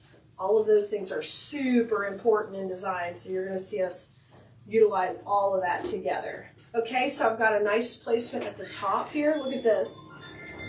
And then I'm going to come back and work on the bottom now. We're going to come into the bottom. I'm going in between these.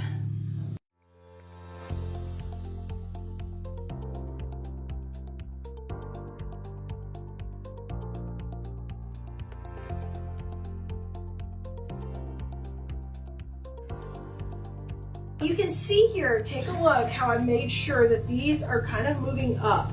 Nobody's really flat when you go from the side. Do you see how they're coming out? That's really important. That'll help you get better depth on your designs. Now, we are going to put these pieces off to the side. We'll use those after we get our bow in. We need to get our main floral in, and we're using two different things for the main floral. We are using this Wreath. It's like a thistle type bush, and it's beautiful grass. So this is going to be our main floral, and then we've got to put the bees in. But I want to place this before the bow. Okay, so let me place the wreath over here so we get a good idea of how this is looking, top to bottom, and we want to equally place these in. I'm going to take and tear these down. Once that bush is all broke down into these smaller pieces, we're going to start and putting these right where we put the filler flowers. So it's really super easy for you. Just place them right next to it, and then you can bend them where they go a little bit above or a little bit below that. Swirl it in. We're going to go in here. And make sure you got some movement on these. We want these to be in different planes of the design. Let's put 3 at the top. Okay. Popping these right in. Fantastic. Now let's go to the bottom and work down here. And we're going to have the bow kind of cascading into this section, so don't go too tight into here. We call this the bow zone in design school. That is the transition point for your design. And hold this little guy off because we'll use him in a minute. So we did the bow on another video, and I'll be happy to teach you how to make the bow as well. Oh my gosh, look how cute this is. If you're not into the bees and you don't want the cute part of it, and the bees and the bow is just enough for you, that's fine. So I told you, this is a nice big bow, and you guys, if you're looking for a wreath to make to stock your Etsy shop, these type of designs are great. I've sold thousands, literally thousands of this type of design. And they're fairly quick to manufacture if you're looking for some that are easy, great shop fillers for your Etsy shop. Okay, I cable tied that in nicely. Now go ahead and spread apart those loops. Get these tails going and bring them on down. Just keep bringing them on down. And then I'm going to curl these little ones up right here. Or you could leave them straight. Either way, we've dovetailed them, so either way will work. And then I'm going to curl the little outside ones and bring this one in. Look how cute. Isn't this precious? I love it. I love it. Now, we are not done because we want to add that whimsy. So grab your bees because these guys are going to be flying out of here, and I think they're so precious. So cut these off the big stem, and the nice thing is they're going to cut off into 3 little sections, which is perfect. Because basically you're going to have one above and one below. And let's take these, spread them apart. Look how cute. Make them kind of go different directions. I think that's fun. Their little wings are moldable, so you can take and make them do fun stuff. And since they're on these curls, you can whip them around. So we're going to use this first one kind of up to the top, above the bow in here. So just tuck the bow out of the way and tuck that in. Let's put a little moss. Oh, stinking cute. Once you hang it up on your door, guys, you can manipulate the bees too to kind of look at you or be tucked in around, however you want. Isn't that precious? Now let's come to the bottom. I'm going to scoot that up a little bit. Now we're going to go on the bottom.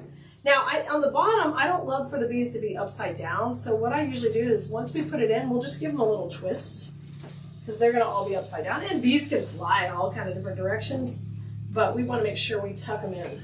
So I'm going to pull this up a little. Make sure we're getting that in good. There you go. And then I just twist their little heads so they're flying down instead of flying up. Just give them a twist, rotate them around, and then they don't have to be going all the same way. This one could be. It could be coming back. Whatever you prefer. It's so cute. These look like the cutest little bees. Oh my gosh. All right. Now, we've got those pieces we put aside. And we're going to work with those right now to finish out these parts. So this bee, I want him to kind of go out here from the outside of the bow to kind of finish out my shaping on this side. Right in here. And you're just going to tuck him in. And then you've got a great shape working around the bow here at the top, okay? Now, the other things we're gonna do are gonna be right in tight to the bow. So let's start off with we have a little bit of greenery left, okay? Pull that aside. And then we have our cute little berry sprays. We have 3 or 4 of these. You're gonna use these in holes. So because right now I can see a hole right here by that bee. So we're gonna layer that on top of that bee stem, okay? So curl this around. So your last few steps, you're kind of cleaning up. You're cleaning up the mechanics of what's going on here. Look at this. Oh my God, so pretty. And move her forward. All right, and let's come to the bottom. Do the same thing. We're going to run right out of the bottom of the bow.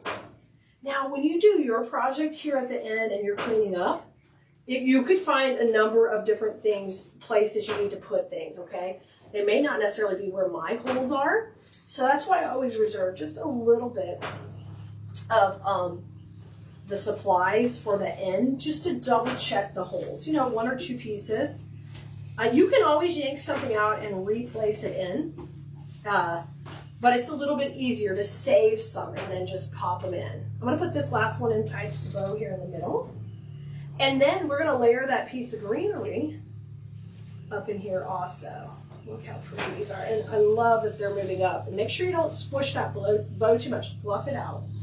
Okay, now pull this dude down and make it nice and fluffy. Okay, how cute is that?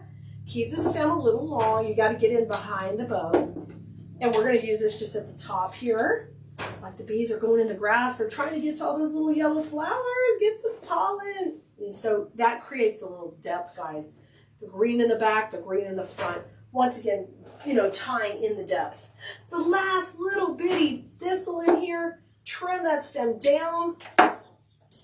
And we're going to use that either up or down. I'm going to use it down right in here. So that one will tuck in right behind the bow.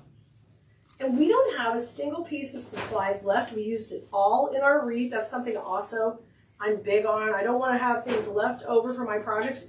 I want to use everything I'm working with, consume it to make something beautiful, just like this. Oh my gosh, look how cute she is. You see her? Oh my goodness. The only thing you'll need to make the kit at home is going to be a little bit of floral foam. You're going to need some wire cutters and, of course, some hot glue. Oh, you also might need a few floral pins to hold the foam in place. This kit comes with these 2 amazing ribbons right here that are adorable.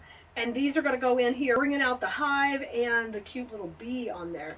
And we are going to tie a beautiful bow with those. Then we've got some greenery, some bees, and a cute little beehive. All right, so the first thing you want to do is decide where you want your project to be. And for me, I like for it to be right about here.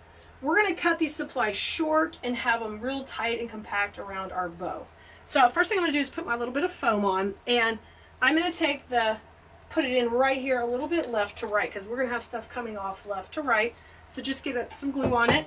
You need to make sure you attach that to one of the support pieces right here, like it's got to go to the grapevine or it won't be strong enough. Now come in with some pins, and we're going to take and pin these little dudes in here on every side, okay? Then these are going to secure it on nice and strong. Look at that. You guys, if you want to know when we're going to have a new video, you're going to text us at 832-734-5201.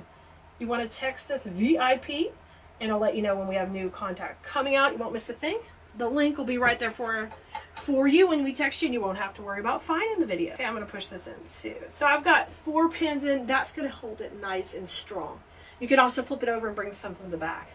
You got a hanger at the top right here, and so we want to keep our weight on our design pretty centered. Whatever we do on the left, we have to equal it what we do on the right. So let's get started first of all with our greenery. You're going to push this bush all the way up. This is our fishtail fern, and I like to use this one because it's nice and wispy. This is the dark green color. And I'm going to take and cut these. They do not need long stems. About an inch will do ya. Trim all of these off. Now, we're going to start to shape out our base. Now, if you'll take these and make sure you've got leaves on the left and on the right, just take 2 seconds. Separate them a little bit. You can get more bang for your buck from every one you put in here. Okay, so let's put one here. Beautiful. And then we'll put one up above. So rotate them a little, separate them out. We call that shaking hands in design school. You guys, these fun projects I do with you are just basically an entry point so you can learn how to floral design with us.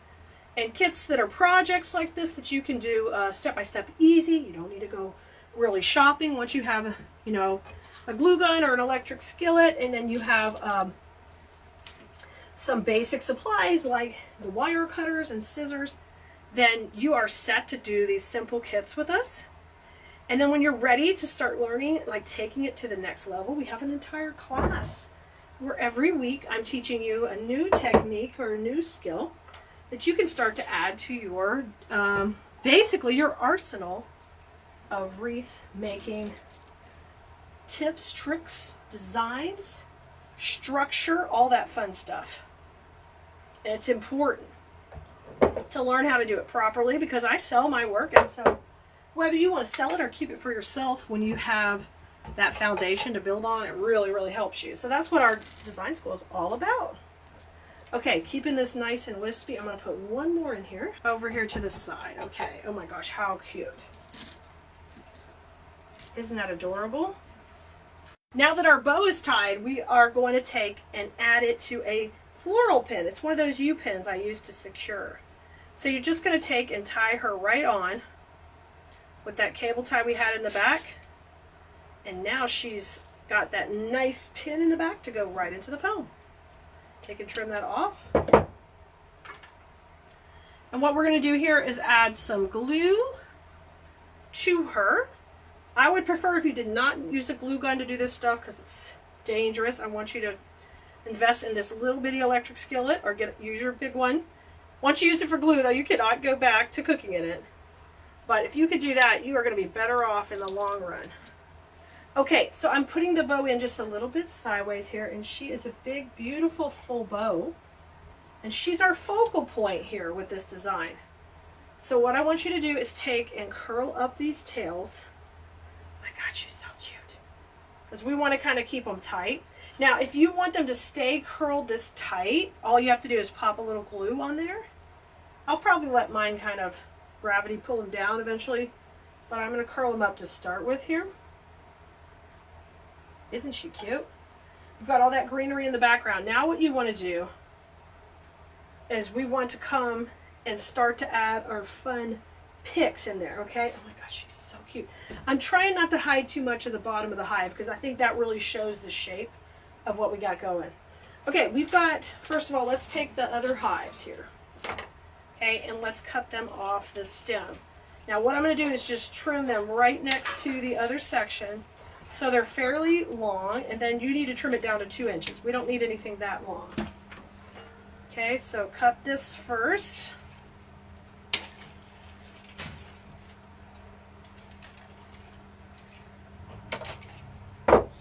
Okay, we've got them all sectioned out. Let's put the first one in. I think I'm envisioning 2 above the bow and 1 below. So take and manipulate them where they're looking super cute. Use this little berry. This is called shaking hands. I'm shaking hands to develop the look I want. Now I'm going to pull that bow forward. We're going to put this right behind the bow. This will be our longest one. You want to feel it go crunch. Oops, into the foam. Try to hear it go crunch. And then bend it forward just a little. There you go. You're so cute. Okay, and that'll be our longest one. So our next one, we're going to kind of deconstruct it a little. So take and cut these smaller pieces off of there where they're shorter. And now we're going to use this shorter and kind of towards the center of the bow. So we're going to put that one in. Isn't that cute? And then you're going to take all of these and start to put these in shorter. So just take this pick, and don't be afraid to do this with any pick, okay? You take and deconstruct the pick into smaller little pieces, and this is how you're going to do your detail work. So I didn't have to go buy something else. I can use the pick I have, but we're going to take our time and throw in a little bit of details at a time. Now this pick has these cute little brighter yellow little daisy on there, which I love. Love the bee whole motif. I'll put that one in. Super cute. Okay, now let's bring the eye down. We're going to balance that on the other side with the other piece. Same thing, we're deconstructing this one. So our hive is short. We've got our little berries still, and then I'm going to get some of the grass. And I want to keep it on that strong stem because that makes it really easy to put in. So just cut that off and leave a little of the strong stem. It's a little tedious, not that bad. This detail work is what's going to show off in your work, okay? Take your time. Appreciate each step of the detail work process. Okay, so I'm coming in here with a little bit of that daisy, just working opposite. Now I want this guy to be closer to the center, so I'm going to cut him even shorter, just a short little couple inch stem. And let's go in here. Look how cute. Adorable. Now a little bit more grass coming out either side. Let's put a little bit more here to the middle. And you know, our last step is going to be to put these adorable bees in there. I cannot wait to do that. Let's go right below. Try not to squish your bow if you can. Okay, it's bee time. So the bees, we can use them long or we can use them short. We can do a little bit. But we want the idea that they are just swarming around this home of theirs. So take and cut these off the main stem. So what is going to make your work stand out from others on this design is if you take your time and really work this detail work, okay? So my longest piece, I'm going to run up between these two and have it kind of come out the top. Did you see how cute these are? These are going to be so adorable on a door because you see how they're moving? Because the designer created these on those little pieces of filament, they will have that motion. I love that. Okay, now this guy is, we're going to cut it a little shorter. We're going to have it go right to in between the hive, right there in the center. Right here. And kind of come, oh my gosh. How cute is that? I love that.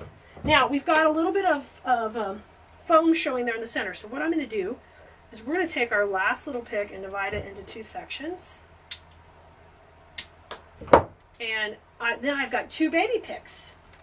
So you can always do that with a greenery like this. It's a pusher. I can section it out into two little sections. So I'm going to put one here, beautiful, and one above to kind of camouflage this middle section.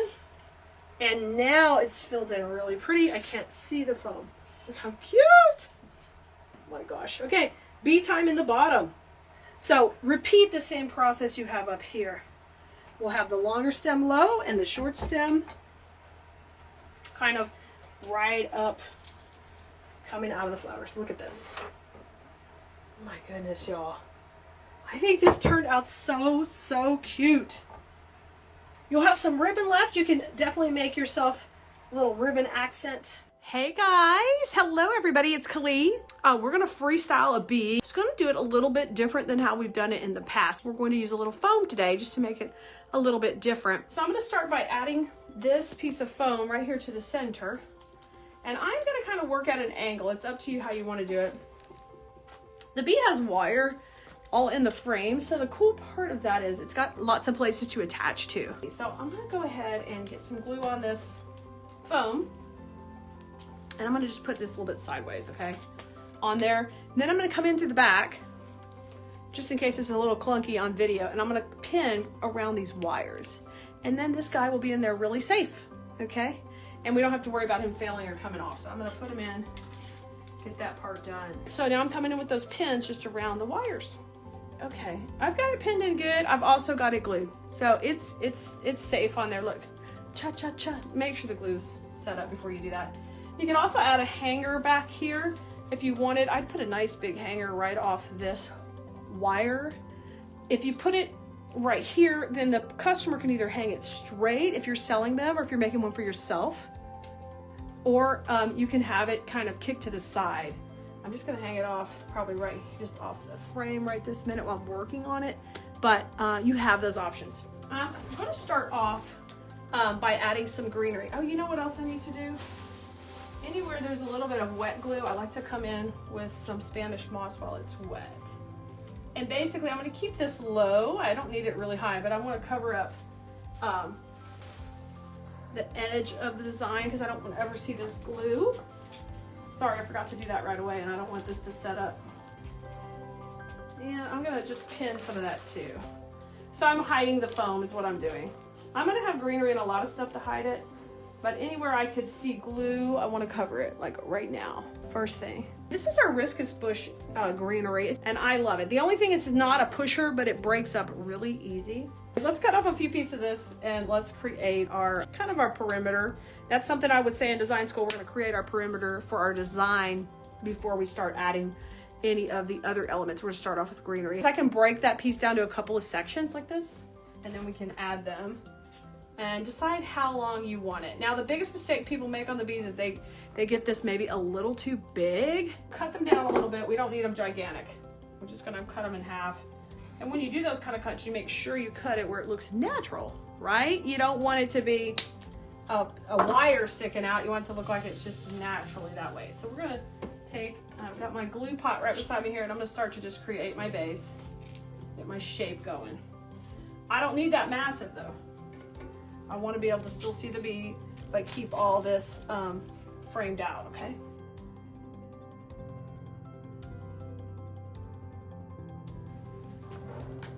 I'm gonna just start shaping it out. See it looking cute already. I'm looking cute. We've got more fun stuff to add. This is just my base to start with.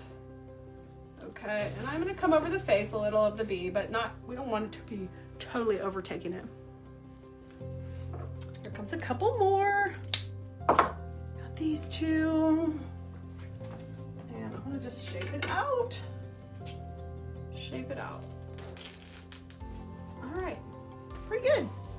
So if you need to do a screen grab, you can kind of see where we are right now in the process. Okay, we just kind of greened it out. Now I've got some really pretty yellow berries we're gonna come in with next. To fan those, we're just gonna flank all of this with the yellow, all right?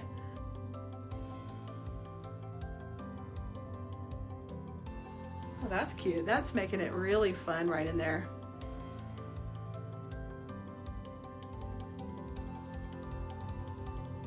Okay, look there. So far, so good, right? I'm gonna keep some of these supplies off to the side because I know I'm gonna wanna tuck in on the bow like we did yesterday. Go ahead and make the bow. I'm gonna start off with the polka dot in the back, okay? And then I'm gonna add the yellow on the top. That's my plan. And I'm just gonna do a really simple bow. When you get your project, you can take and measure out the tails. I wanna go a little bit longer than the bee. So just hold it up there. Whatever you're embellishing, just hold it up and bring that down.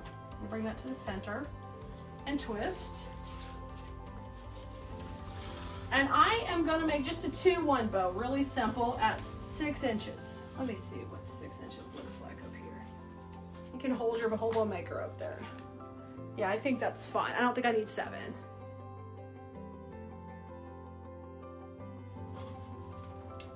So this could be a 2 loops on each side. And then I'm gonna use one of the yellow in the center.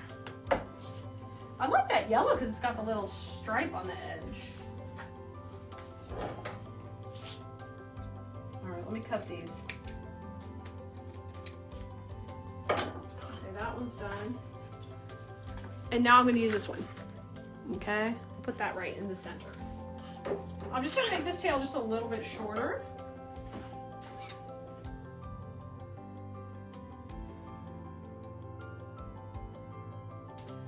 Okay, I'm scrunching it. So I did this next loop at 5 inches. It looks perfect. It looks really neat and clean. And you can always do something like this at home, guys. Do I like that? Yeah, I like it. It's not too overly big. Okay, I'm gonna now take it off. So I'm gonna get this bow on and then we're gonna embellish around. The other day in design school, one of the girls was asking, do you do the bow first? You know, how do we know when to do the bow first? How do we know when to do the bow last? And we talked about a little bit about it. And basically, it depends on how you want the bow to look, right? Do you want the bow to appear that it's the finishing touch? Or do you want the bow to feel like it's worked in to your piece? And 90% of the time, I want to feel like mine's worked in and it's just enveloped by all the other pretty greeneries and twigs and bees and all that kind of stuff. All right, I'm gonna add a pin to the back because we're working with foam. We gotta add a pin.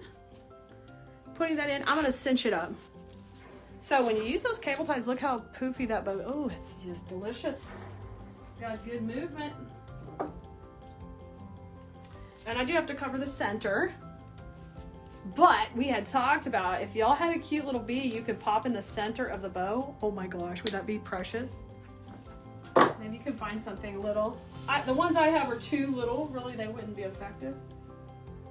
Okay, I'm gonna put the black in the middle. So I'll just fold this one right up. So has anybody made the bee skeeps or whatever they call them? Skeep? I don't know if that's right.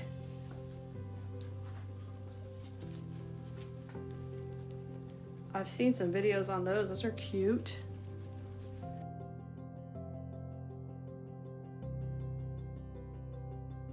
We have a big pile of bees right now. And he's like, would you do a bee video, please? We've done the bees for 3 years. So I was like, well, we're gonna try to do it different. So you guys have some other options. If you've already made one, you can try a different one. And that's what's neat about these bases. They're like having a wreath base to work on that's painted for you. So you have lots of texture, color. It's a lot of fun. Okay, I'm gonna take and just press it. I'm gonna go pretty much centered. If you wanted to go maybe a little bit lower, just a little bit lower than center, but pretty much right there, okay? And now we're gonna work all around it. And I'm gonna try not, see, I didn't go way out. I'm gonna just try to keep it tight to the middle. All right, so there's my pin, and I'm gonna just get a little glue on it and then push it into the foam, and that will hold it.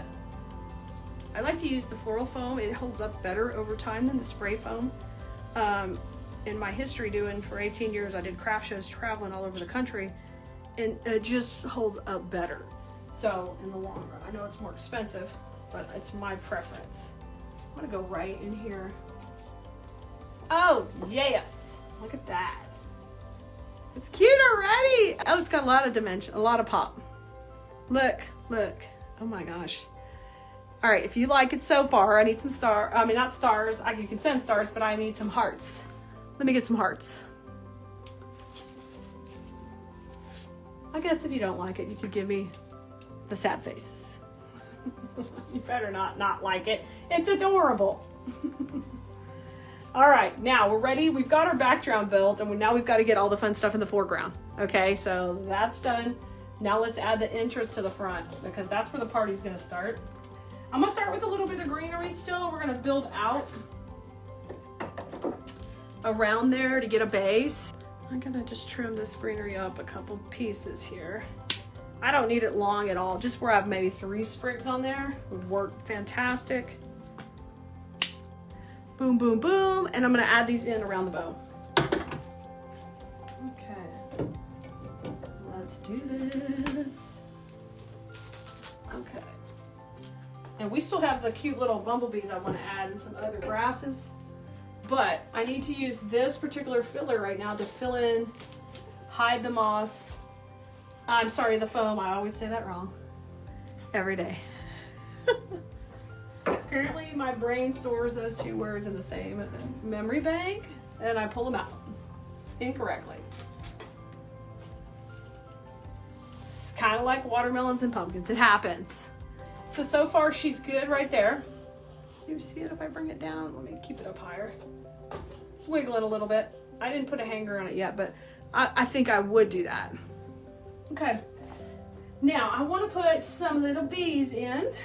I love these guys. I worked with these for the first time and they're super stinking cute because they're delicate. They have these wings that are adorable. So first thing I'm gonna do is, like I normally would, is shake hands with my project. That means fluff it out. When you get picks, greenery, floral bushes, they're compressed from shipping and you have to fluff them out. And that goes for things like this as well. I do want to keep all these grass, but I want to cut these off right here. And I like this little green glitter grass. We're going to use it. I'm going to take and just trim them right there. I just think these are fun, and they're great for a beginner. You don't have to invest a lot to make your own, and you have a really stunning project. So I've been, as design school's opening, I've been also focusing on doing some tutorials for beginners where you can get a quick win.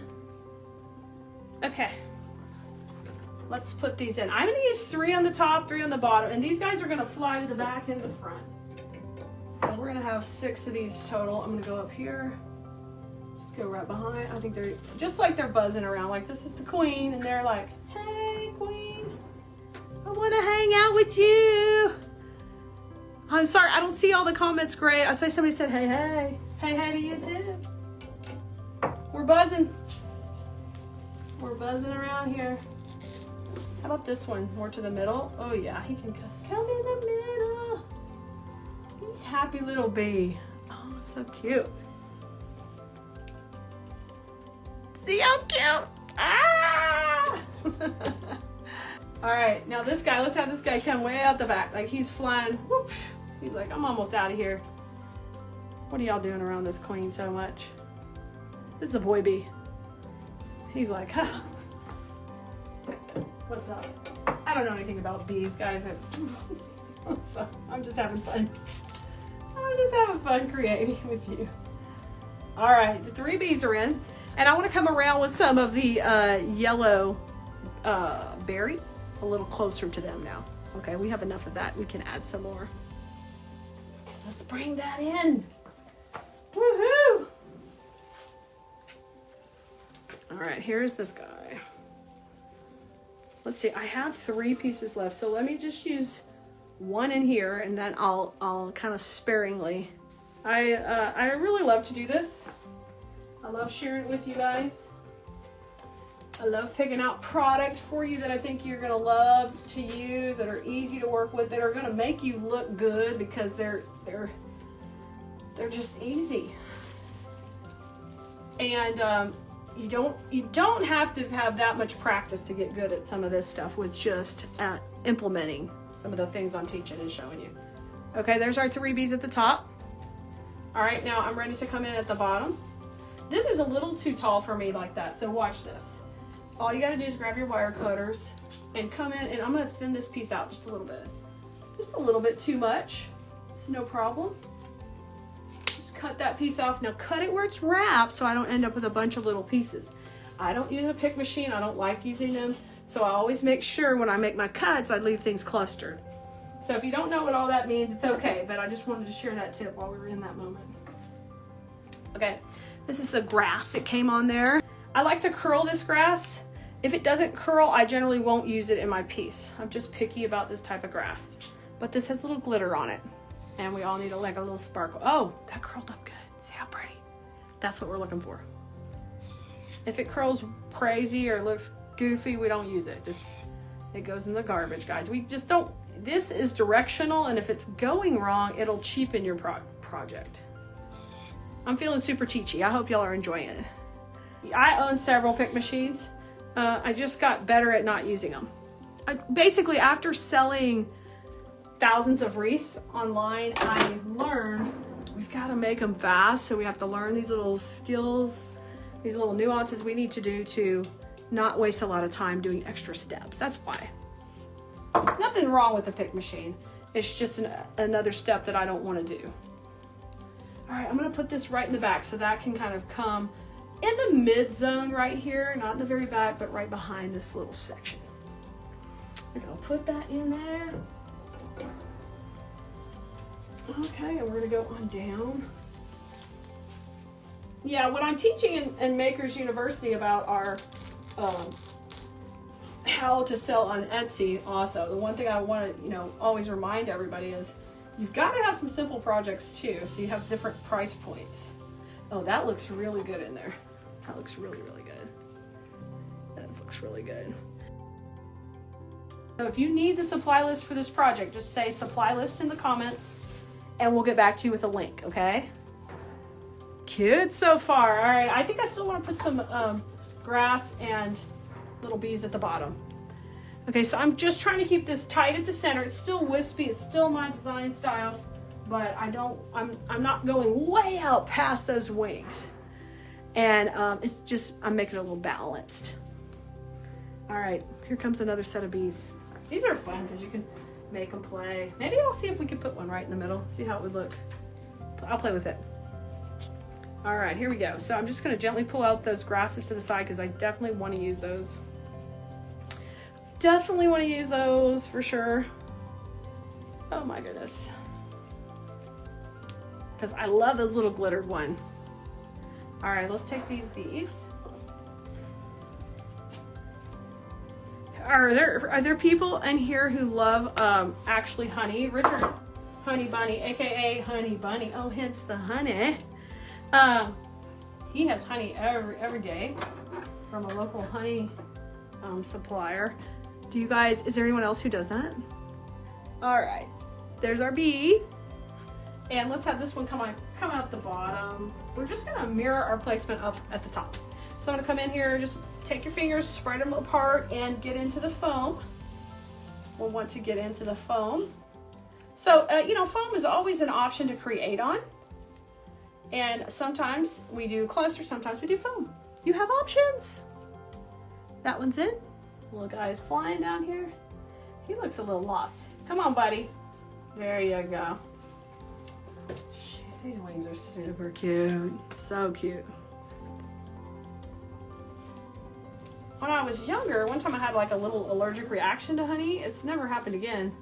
It was kind of scary, right? But now it doesn't happen. I'm gonna open this up. Y'all, make sure you go to textclee.com too and get on our text list. Because if anything were ever to happen to our page here, that's how I would get in touch with you and tell you where I'm at and show you where I am. So it's a good backup plan too. Plus I do tell you when I'm live as well. So I sent out to Liz, and of course I get special birthday messages to all my birthdays. Look at those guys in there. It's so cute. Okay, now we are needing some yellow berries. We're gonna put these first before we put that green grass, and we'll just repeat what we had at the top. Okay, so I got the yellow grasses and the bees are just, they're flying around, they're pollinating these guys. This one I'm kind of moving to the center. I'm gonna give him a little bit of a twist so he can sit the center of the bow, like that. Pretty cute. And I think I'll try to bend it a little bit more and I'll pop a little greenery below him so that just sits. And I can kind of camouflage his stem. So yeah, you can always use smaller pieces of greenery for camo. Any mechanics, so you don't see that, especially when I photograph this to put on Etsy. I need to make sure I've got that where I bent the stem. I need it to be hidden, right? I need it to be hidden. But we'd use it as a front door wreath for spring and summer. And there's a lot of people who just love bees. Bee collectors, and there's ladybug collectors. And there's people who are named Bee, and you've got to give them the bees. All right, I'm gonna take in. Then you got Honey Bunny. So you can give him bunnies or bees for the honey. Aw, I'm glad you love it. Good job, guys. I can't wait to see what you create with yours. You don't have to go this extravagant. They look super cute with just a bow. If you want to do a bow. Or you can hang up the bee by itself. You don't have to go crazy and do everything we're doing. Of course, I want to do it over the top and pretty. That's kind of my whole gig. Okay, so I curled all those inside. So when I put it on here, I can have them kind of cut back up. All right. You can do it the other way too if you want them to curl out. You just want to be consistent in what you're doing. because lines matter in design a lot, or the eye is very confused and it doesn't look quite as professional if you can't keep the lines somewhat uniform. I like things wispy and wild too, but you can't fight the transitions. All right, let's bring that in. Okay, very cute. Very cute. Now, last step I would do is just kind of take a pan around, and I'm going to see if there's any gaping holes of styrofoam that would need some moss or maybe a little more greenery. Just take a look at it. It looks good to me. We're good. All my mechanics are covered. And there he is. What do you think? Isn't that a cutie? I think it turned out super duper cute. Get ready to have your mind blown a little bit at how easily we can work with the simple wreath base we sell on Colese.com, and we're going to get started on this. So the idea of making this project, and we're going to walk you through each step, but is that you create a bow hanger. Okay, so the bow actually is going to be hanging way above the project. Okay, so this gives you an idea of what we're going to do. So the first part you have to do is you have to create the, we're going to go through making the bow in a second, but we're going to make the hanger first, okay? Now, it's up to you on your project which one you want to do. You could do the hanger out of the bees. That'd be fine if you want the bees. And so what I mean by that, so you can get a visual, is it's the ribbon that's going to go around the top of your wreath. So do we want that to be bees? That's an option. Okay, y'all can let me know in the comments what you like better. Oops, I'm unrolling my other option here. Other option is the hanger to be done in the yellow and black dots. So I tell you what, I think we're going to use the bees since this ribbon's directional, and maybe you'll get a few more tips from that, but you get the gist. We're going to keep our color pattern pretty simple on this design, where we just use 2 ribbons, and that way when we do our florals and our accents, it'll be kind of clean looking. So we're going to use the bees just to have that cute bee kind of coming up as the hanger. Okay, so let's do that first. So you kind of have to decide how far away you want the bow from your wreath, okay? Oh gosh, y'all are all picking yellow. Hello to you too. So a few of the supplies I'm going to need. I've got my glue heating up. If we need glue, we're going to need scissors, a few floral pins, because this wreath is foam, so that's pretty cool. I can totally pin into it and attach to it. And then we're going to need cable ties. All right. And this is the first time I'm going to use a little baby cable tie, because you don't need a big bulky one. You can use one, but we're going to use a baby one. And then I'm going to have an 8-inch cable tie also. Okay. All right. Let's go ahead and decide our placement real quick. And we'll tie another bow in just a second, but I wanted to kind of get this meat and potatoes of the video here at the beginning so you could see. So depending how long, now this has 20-inch tails. Okay. So as we do the 20-inch tails, that's going to touch the top of the wreath. That's fine with me. I think that's fine. So this will kind of be our length. Now, let me tell you how long that is. I'm going to measure with my bow maker. So from here to here is 16, and I need a little bit more. So it's probably around 20 inches at the top here. So we're going to need a full length, a loop at 20, okay? So I'm going to bring it all the way around. I'm holding my 20 at the top here. And I'm going to need that to be able to loop around. So, and that'll give me a little extra to make my loop at the top. So, first of all, we're going to make this into a continuous loop of ribbon. Okay. Now, I'm going to go ahead and put it around my wreath first. This is important. Don't make the loop and not around your wreath. We can't get it in there. We can't sneak it in. And then what I'm going to do is I'm just going to glue it first with a little hot glue right on that piece of the ribbon. Remember, if you use a glue gun, you're just going to be careful not to get right in there and start touching it yet. I'm just popping on a little hot glue, okay? Now, I'm going to put this face down because we don't want it to continue on. Okay, so I just made a little seam. Now, that's not going to be enough to hold this, okay? That will rip apart. But I'm going to put this right to the back of my wreath. And I want it centered. So here's my center. I'm going to put it in the center. I'm going to flip that right around. And we're going to just pop in a couple of floral pins. Now when you're working with the foam wreath basis, you got to go at an angle. If you start to do a bunch in one line, you could create a weak point, okay? I got to angle these in. Just a couple. Just do that before the glue sets up. All right, maybe I'll do 3. I'll put one more at the top. All right, this is the back of the wreath we're looking at, guys. We're creating the hanger. Now, I'm going to come back with a piece of ribbon just to make sure I'm not going to scratch anybody's door. I'm doing great. How are you guys? Does anybody have some great plans for today? Of course, we are all in on spring wreaths creating. Okay, so I just cut me a little bee out. I'm going to just glue him right on top of all of that. Come on in here. And I know I want my bees going down in my tails, so here's my first 20-inch tail. I measured it out. I bring it to the center, and I twist it. Yay! Now, I'm going to trim it just at an angle. Just like that, okay? Now I'm going to make my loops at, let's see, we'll make them at, I think we did 7 inches here. Come into 7 inches, and I'm going to twist it. 7 over here. And twist.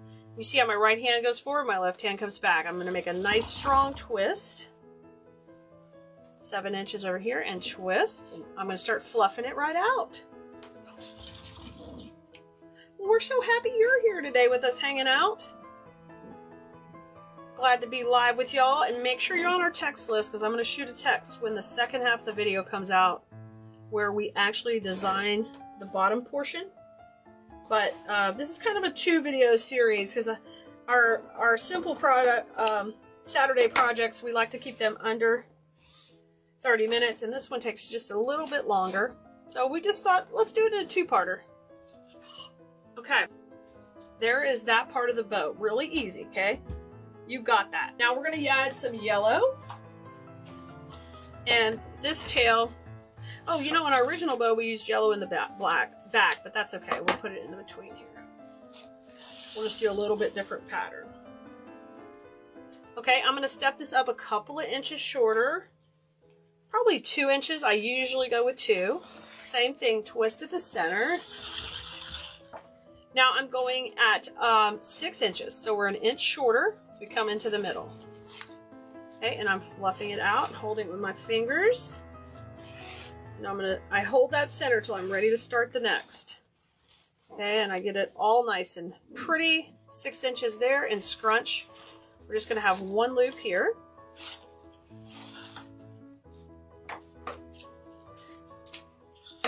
Although it was unintentional, I have reversed the pattern of our original bow.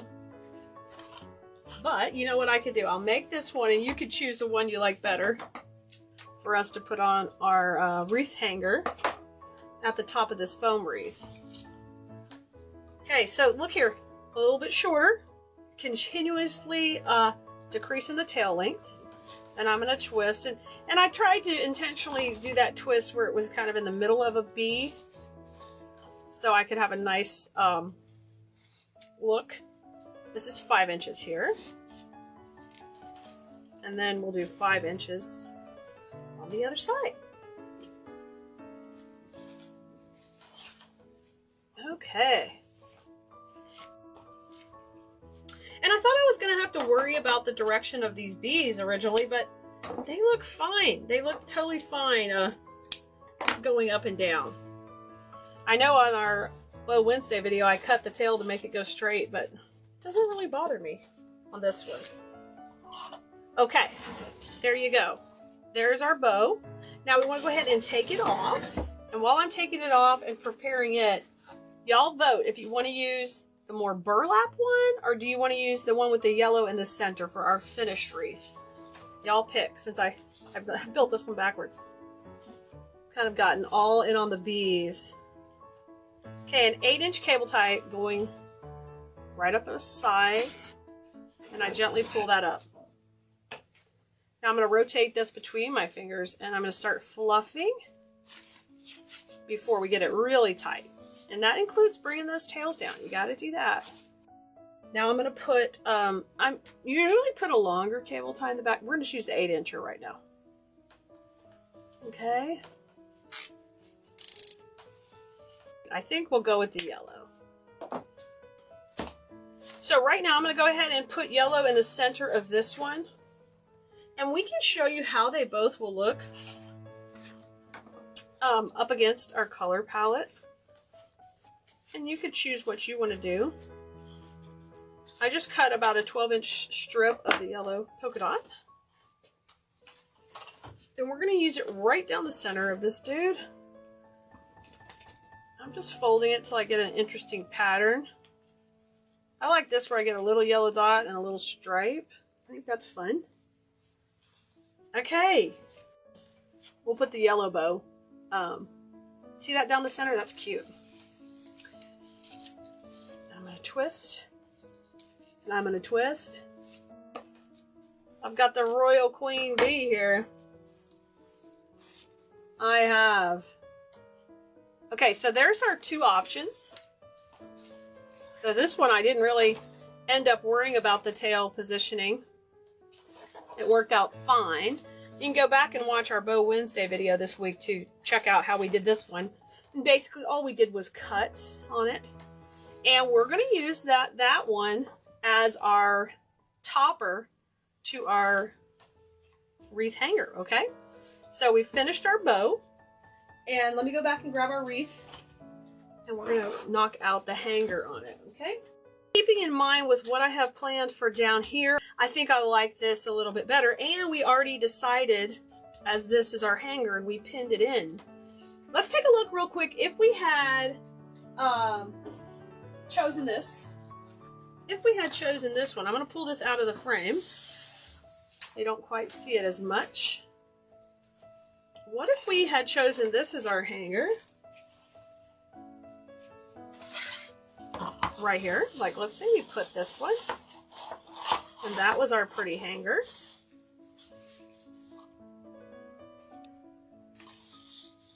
So, look at here. Here's the bow we made today.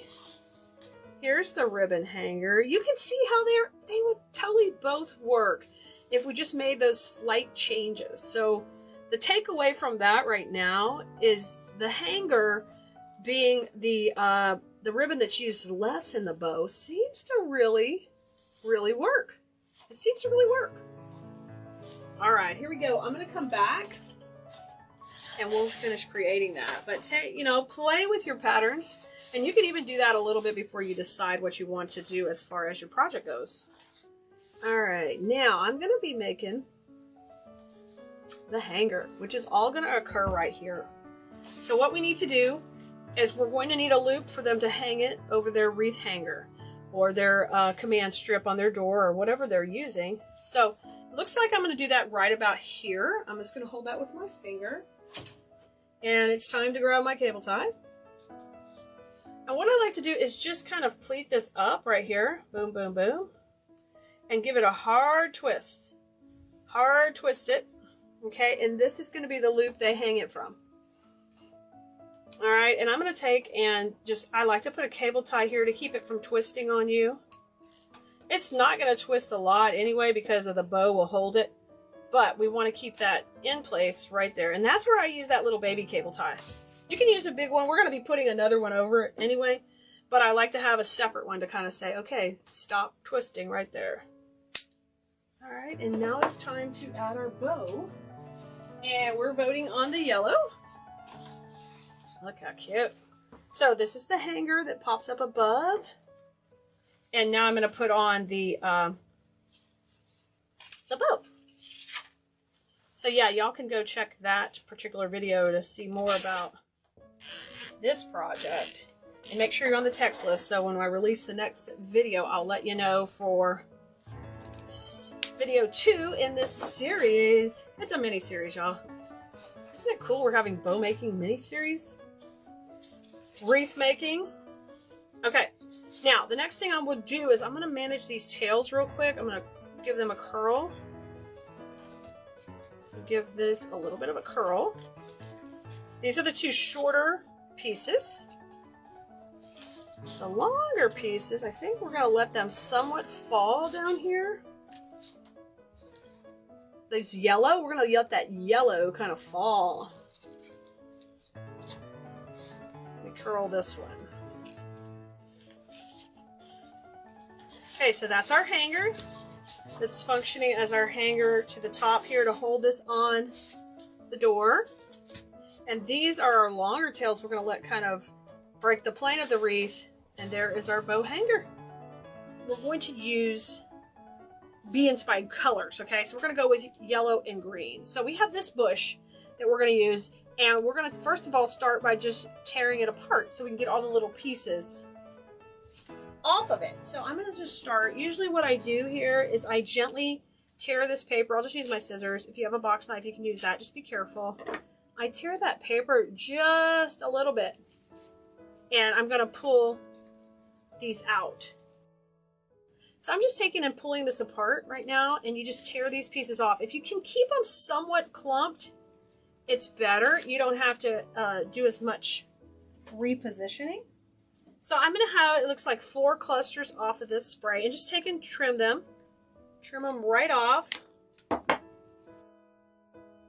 You could use the same bow making and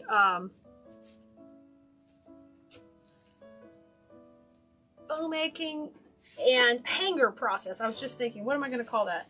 To make your hanger. You could use that in a grapevine wreath too. Okay, step 1 is go ahead and fluff it all out. We're going to shake hands with each piece, like I would say in design school, guys. And I like to curl this grapevine.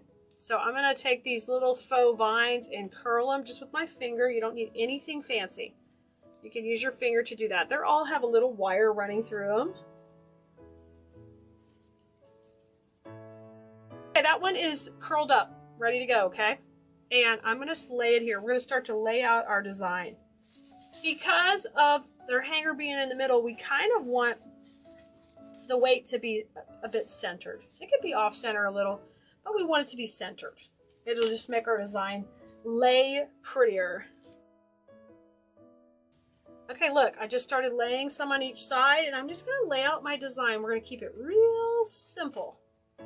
I've got 3 of these little guys, and I'm going to just fluff them out, get them how I want them.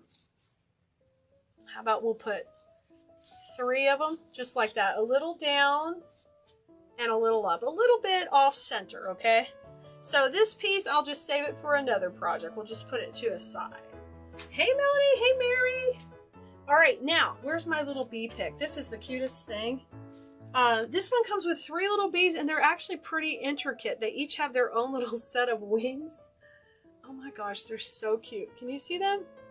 They're adorable. I love their little wings. You can bend them.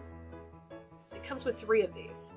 So we're going to take and we're going to separate this out and use this in a few different sections. So far we just have it laying on there.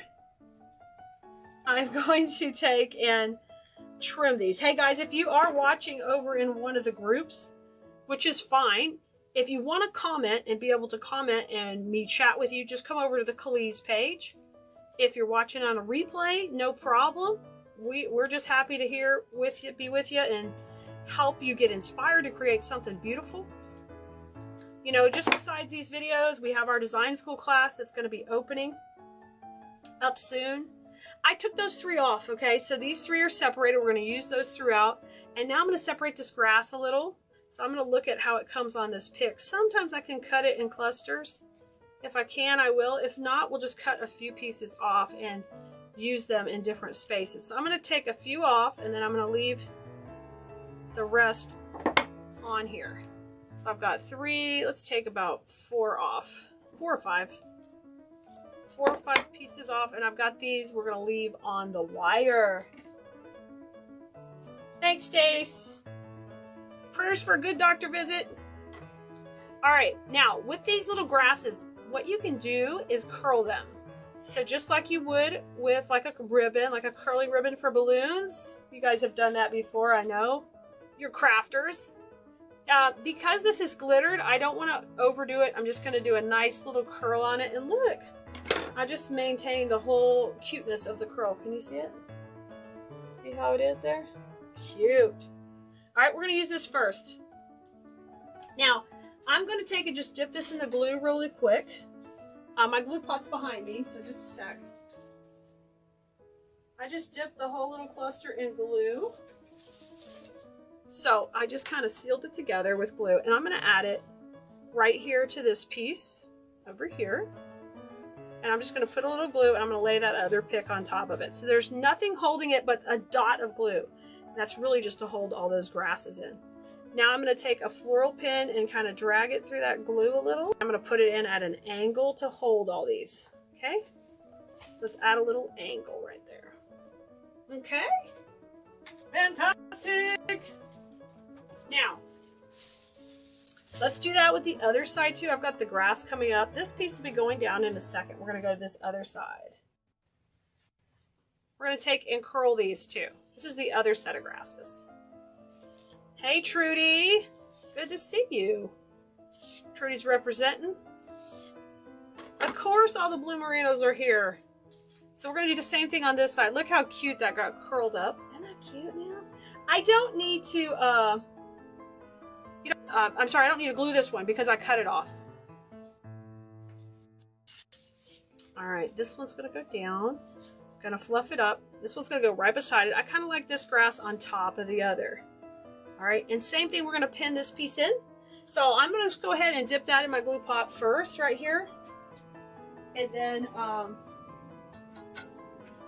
press it into the foam. You see I'm going at an angle. I'm doing that on purpose. We don't want to create any weak points in a foam wreath. Anytime you're using a foam wreath, you can't line up pins, boom, boom, boom, boom, or you'll create a break in it.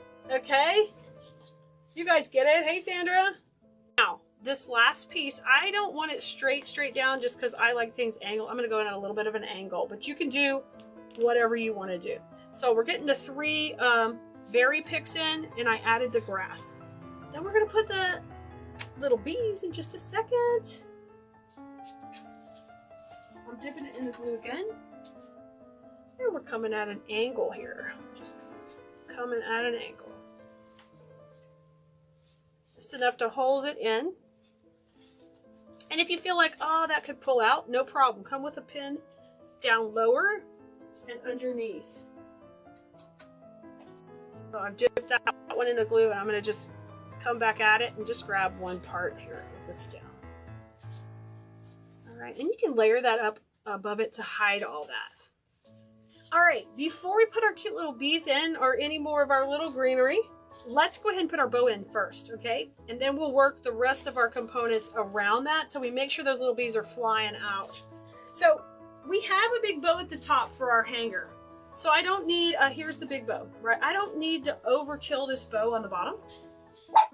Oh, Ari's in here, y'all. She's gonna go get somebody. So we're just gonna make a cute little hand bow to go here at the bottom. So I'm just gonna pull this aside for just a second while we tie that so we have plenty of room. Bring this over to the side. And I am going to do it with about a 12-inch tail, okay? So I'm going to take that and I'm going to twist this in my hand. Because this is a simple bow, we don't even need a bow maker or anything. And I'm going to go out at about, it's probably about 6 inches. And you're going to scrunch it, and you're going to twist, and you're going to make another loop. And these are just about 6 inches, and you scrunch it in your hand, just like this. You make sure everything looks about even, okay? And there are my tails. And I'll just trim them off straight to begin with, and I'll either dovetail them or angle cut them in a minute. Okay, so there's the first part of my bow. And now I want to take and add in this bee on top of it. So what I'm going to do is I'm going to make the tail just a little bit shorter. Okay, and we're going to do the same thing. Scrunch it and twist it. And I'll lay that first tail right on top. Okay, now I'm ready to make this side of the loop. Keep your tails down. You could use a bow maker if it's easier, no problem. Gotta scrunch that. I'm making that just a little bit shorter. But we're keeping this bow really simple. We don't need it to compete with the other bow. Hey, Sherry, good to see you. Hey, Ruth. Glad you're popping in. Okay, so one loop, really easy. Simple bow. Just like a normal bow that you would see. And I'm gonna just cut these in between the bees. And I'll make the tails pretty in a second when I have both hands back. All right, start with a cable tie going through the center right here. Okay. And I'm going to get it tight, but not all the way tight, because I want to add a floral pin behind there in a second. But just like you normally would, we've got to fluff up the tail and get it all pretty. Hey, everybody does their own thing. You know, you do what you want on your design. I have, everything I do is going to be flowing and have movement, because that's just the way my brain likes it. Curly and whimsical. I put the pin in now, okay? So the floral pin just went in. Now I'm going to get that tight. Okay. Y'all, let me know, have you been making any bee projects?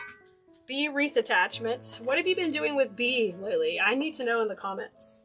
Or are you just eating honey? And do you get local honey close to you? It's supposed to be really good for you. I'm going to take this and cut up about, I usually do about 12 inches. And we'll just get a nice strip. The reason I'm doing that is because I want to just save some ribbon and not use too much ribbon. Now I'm going to take this and just fold it on itself. Let me put the rough edge in. And then the stripes, that'll be really cute. I'll get a yellow, a dot, and a stripe going down the middle, like that. But look at there, a very, very, very simple bow, okay? So let's bring the wreath back. Here's our wreath back. Okay. Okay, and I'm gonna put the bow in, and I generally won't put it straight. I'll take and put it a little cockeyed. So I'm gonna put it in sideways here, and I like for that greenery down there to pop out of that bow. Okay, so our pins there, you do need to put a little bit of glue on that. So I'll just take my glue stick from my glue pot here, and I'll bring it over to my project. So there's a little bit of glue on there, and I just take and wipe it on. Just simple like that. I'm going to pin this in where that hangs down. So I'm going to go just a little bit higher, I think. There we go. So it's pinned in and glued down. Now take and let's get our tails laying under this greenery. I want those yellow tails down. And I am going to cut these the opposite way. I like them cut this way. Let's cut them to match here. I'm going to go a little bit shorter because I don't want to cut a bee in half. I don't want any bee abuse, right?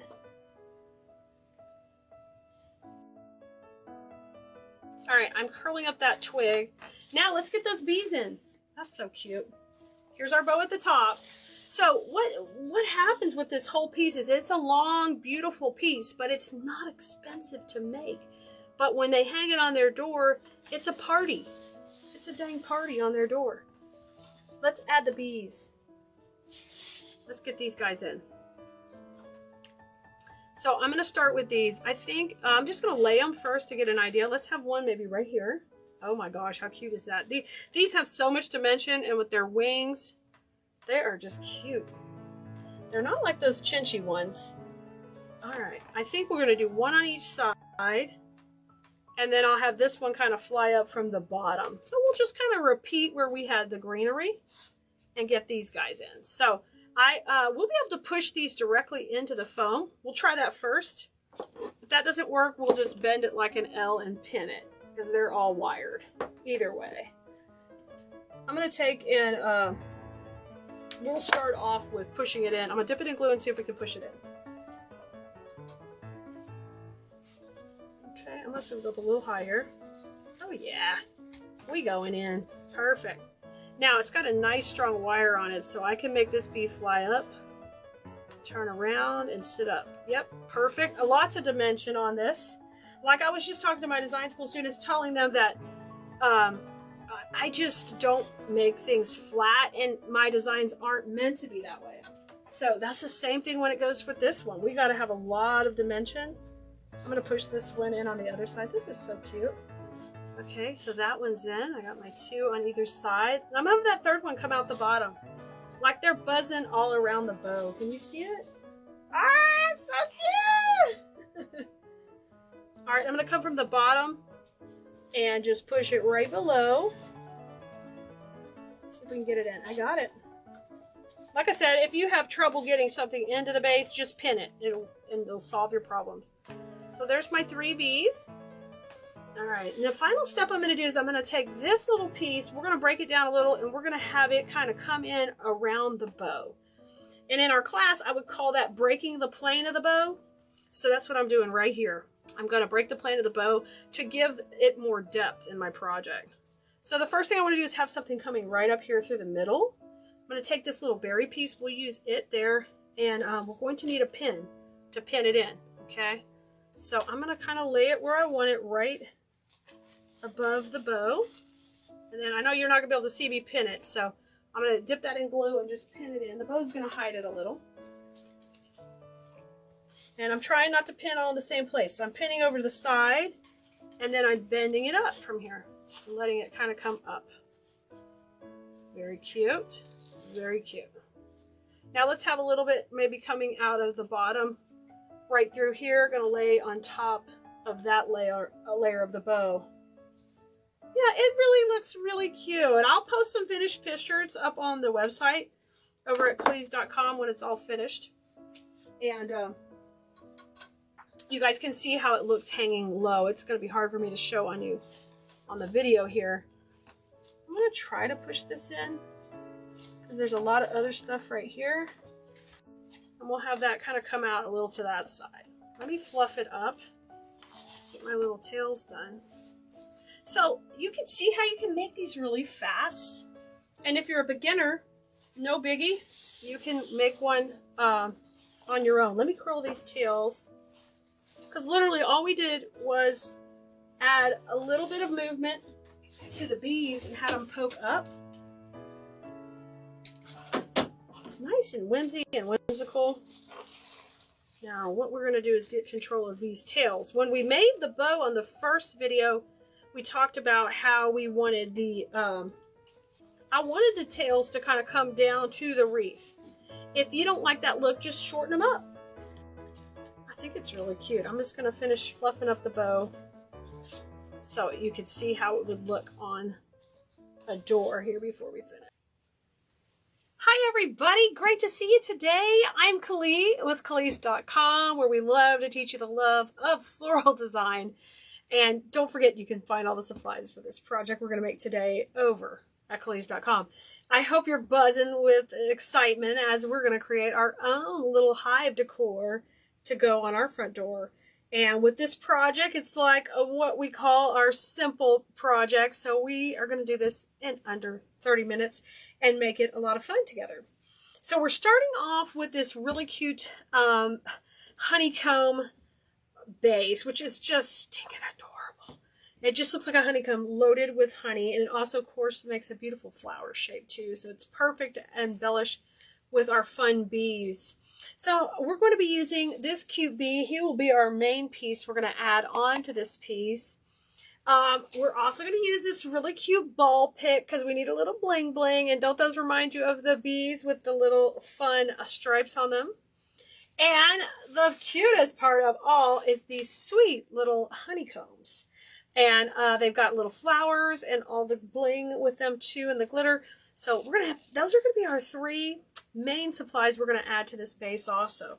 So you're going to see how quick and easy this is going to be. We're going to have a lot of fun. I'm going to lay these over to the side over here. And we're going to start off first by putting our hanger on this project. So just take your honeycomb. If you need the supply list for this project, just let us know in the comments and we'll get it to you. This comes made just beautifully like this and all put together, but we do need to put a hanger on it. So the frame right here is all got a nice wire. So if you'll just take a piece of wire and add to that. This is 18 gauge paper wrap wire, and I like to use this for our hangers on all the wreaths we make for Kali's Design School. We use this wire in our floral design class all the time. So I'm just going to take and poke that in, and we're going to go on either side of the wire frame here, and we're just going to make a little bitty wire hanger. So because we're always making things to sell, of course, and give as gifts and things, it's really nice to have a proper hanger on something. So I wrapped it around the wire. You see me just bringing it down right now. I don't want it to be too big because it's going to show above the base. But I'm just going to take and trim this off as soon as I go through the wire first. So there's a big support wire right here I'm going through, and I'm just sending it right underneath. So I'll get a nice little hanger. And I didn't cut the wire yet because I want to have plenty of length to work with it first. Now just keep pulling and wiggling it through. And depending how long you want the hanger, you can leave it long or short. Grab your wire cutters. The things you're going to need at home is you're going to need your wire cutters and some floral foam and of course this wire. But you can get all the other supplies on our website. I'm just working it through right here, just working it and creating a little hanger. Then I'll trim that off. And you can save this little piece of wire for another project.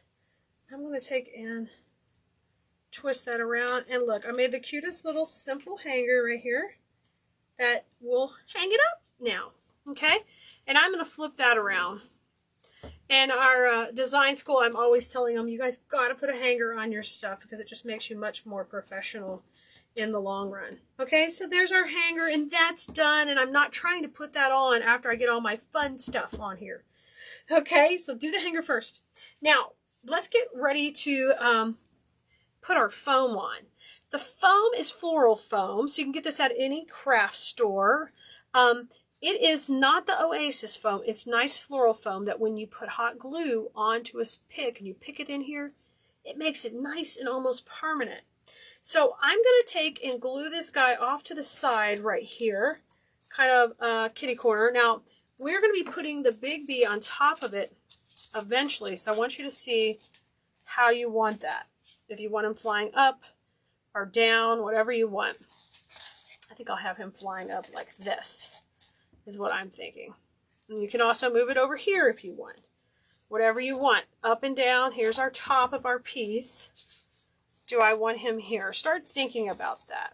Because all of our fun floral elements and glitter picks and that are going to come out from right below him. So if I want him right here, I can put him right here or here, vice versa. Our whole design is going to go catty corner on the way I'm going to do it. But you guys can do whatever you want. Now, when you're creating on these burlap bases, you can't just go and attach things to the burlap. There's not enough strength there. You have to attach things to where the grapevine or wire frame is to have the body to use these bases, okay? So I'm going to dip this in my glue pot, and I'm going to stick it right here in on the frame. So the glue pot is what I use instead of a glue gun. If you've never seen our live videos, make sure you catch one. You'll see me using the glue pot, and you can get a feel for what it looks like. So I just dip this in the glue pot. I got a good amount of glue on there. And I'm actually going to kind of manipulate my glue so it's not everywhere and wiggle it in to the grapevine. And the next thing I need to do is take some floral pins, like this is a U pin, and I'm going to pin it in through the grapevine into the foam. So these will secure this nicely to the base. And I'm going through some of that hot glue that we just wiggled all on the bottom. So I'm grabbing the grapevine and grabbing the base. So this glue is hot, but it's not piping hot like a glue gun, so it doesn't burn me quite as bad or hurt me like a glue gun would. So if you see me get a little glue on my hands, I do have tough hands. Still might be hot to you, but don't worry. It goes on pretty easily here. So I'm grabbing the grapevine and pushing it through the glue and into the foam. So we've got glue holding it and wire. We got a double protective point there. Get that one in. I don't feel that one going into the foam like I want it to. Okay. There we go. In. So it's on nice and stable. Really happy with that. And the next thing I'm going to do is get my background pieces in, but she will eventually go on the top here. Oh my gosh, this is so cute already, y'all. So adorable. Okay, remember to keep it where you know this is your top, so you're designing appropriately to go across the sides. All right, the first thing we want to do is get our honeycombs in the back. And these come in nice big sprays with 3 honeycombs. These are glittered, but it's cool. They've kind of made them look antique, which is also what they've done back here on the honey. So that antique-y glaze looks really, really good on that. So I'm going to take and just cut this into some smaller pieces. We'll cut the 2 main stems together here and leave them. And then we'll cut this as its own little piece right here. All right. And I'm going to really quickly just lay out my design. I know I want this one to come across the top here. So I'm going to just dip this into my glue pot and then just push it right into the foam where it comes across the top. All right, I'm getting a little glue on there. And I'm going to bring it over. Perfect, and the honeycombs can shoot out this way. That's cute. I love that. I hope you can see that okay. That's going in, and don't worry about the glue. All that's going to be covered by our bee in just a little bit. Now I'm going to grab my other honeycomb, and I think I'll cut it a little smaller, and it can go right beside there. I'm calling these honeycombs, they're beehives. This is the honeycomb. I'll get it straight. About the time we're done with the video, I might call it the right thing. But that's a slim chance. Slim chance.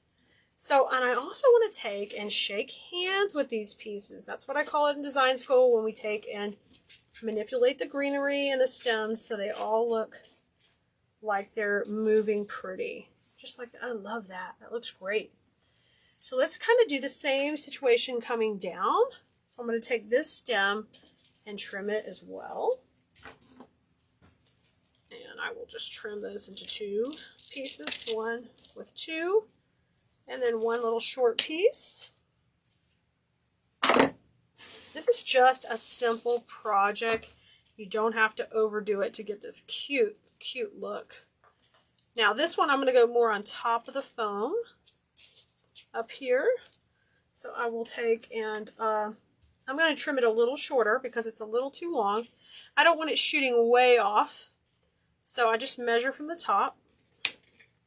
And we'll put that piece coming in right there. I'm going into my glue. Giving it a little dip. Just going in, just kind of mirror image to where we put the other 2. And here is my other beehive. We'll go right up the center, so it'll be a little bit longer. I just gave this guy a little swim in the glue pot. I'm going to push him in. There he goes. Nice. And I want those at a little bit different lengths. So I'll bend them up a little and over. Those are so cute. And these cute little berries, if you want to give them a, you know, a little bit of a twirl, they're fun. Let me get these twirled too. I like that before I forget. I love little berry twigs. You can curl them out. That gives it a nice little different texture. Oh, that's so cute. I love that. Okay, we've got one more to go. And let's see. Let's put him, maybe. This one's a little bit longer. We can put him over to the side over here. Okay, so you've kind of got them all spread out. And then once those are in, we're going to get ready to put our contrasting balls in with the black and yellow, which are going to pop really nice behind the bee's body. And if you want, this guy is a little bit long. I'm just going to trim him and put him into the foam so he's not quite as long. That's just my personal preference. Don't feel like you have to do that. Okay. Just going to tuck him in there. Oh, that's cute. All right, so those are in. Now my next step is going to be to grab the black and yellow pick, which is going to really add that pop because it's got the black. But our main bee character, who's the star of the show, has the black, so it's a perfect combination. And we're going to just take and do what we call a bend and twist on this. We're going to bend some forward and some backwards. I got glue on my nail, y'all, and it wants to stick to my pretty shiny nails. Don't take away the shiny. Isn't it like that? As soon as you get your nails done, you start messing them up. So I'm just going to do the bend and twist where I have some balls going up and some balls going down. And I'm going to take and cut this stem right here because we don't need it poking up. Okay, and we did a nice little bend and twist on these. So some of these are coming up and some of these are going down. Just like that. And think about your spacing. I kind of want them to split between each hive. Isn't that cute? That is so cute. Now, if I leave it like it is and I put this on top of it, then I would have to work around this on the top of the foam, which I really don't want to do. I want to be able to glue this guy right on the foam and have good adhesion to it. So just see where you need to cut here. And if you cut here, those 3 go up and these 3 go down. So just make your little cuts. It's no big deal. And then we'll just push them into the foam, just like this. So this one, we're going to put this into the glue first and then push it into the foam. All right, let's go up here and just push it in. Don't you love these simple projects like this, y'all? If you haven't already liked and subscribed, please do it. Make sure you follow us here also so you can see more of our videos because we'd love to share these fun little projects with you. Okay, and this one we're going to do the same thing. I'm just going to push this in down there. So it's a little bit too long, so I'm going to have to cut it into 2 pieces. And this is strictly so I don't have to, I can keep this nice and flat, okay? So I'll put these 2 in on one side. And remember, we want them just to fall right between the cute little beehives. Because that is so cute. And have lots of movement and dimension. See how they're wiggling around and the green is popping up below. Now let me put this black one in right here. And we'll trim that one off. And we'll put it over to the side. That's so cute. I love it. Oh, some of my glue dripped right here. I'm just going to pull that off. So we can throw that back in our glue pot and melt it up to make some more. All right. We've left that kneaded clean because that is where our bee is going to go. And you can have her flying up or flying down. I'm going to cut her hanger off. We don't need that. So I'll just really quickly trim that off. Kind of cut it neat to the surface. So she's a nice light foam core, so she can just go directly on here. And I'm going to put her in where she's flying a little this way. So you decide how you want to do it. Much or little. And see, I'm going to take and bend these up just so slightly because we've added all this awesome dimension by putting her on top of the foam. So this pops off and it's not flat. Isn't that fun? Now, let me get in here. We're going to add some glue right to the top of this. And I'll just use my bamboo stick that I keep in my glue pot and bring it over. So here comes some glue coming in. Just lay that right on.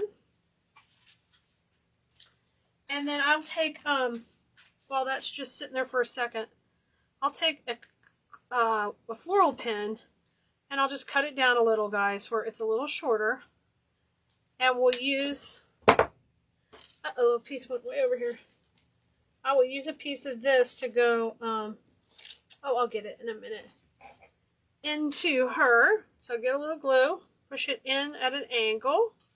So you have at least one little stick that's going into the foam also. And I like her angled just like that. So I'm pushing that into the foam. And we're going to make sure that glue goes on it too. Oh, that's perfect. Now, if you want to add more greenery, I thought it might be fun to add a little greenery behind too.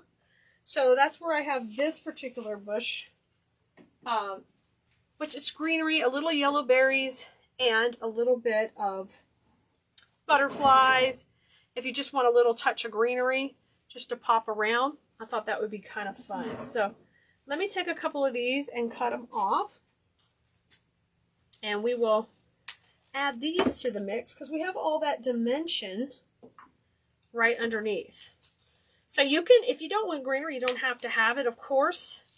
And you could just glue that bee on the base and be done if you don't want all the bling bling. You have so many options when you're creating. That's why no two projects really look alike. by the time you get done adding your touches and your preferences to your project. They really don't.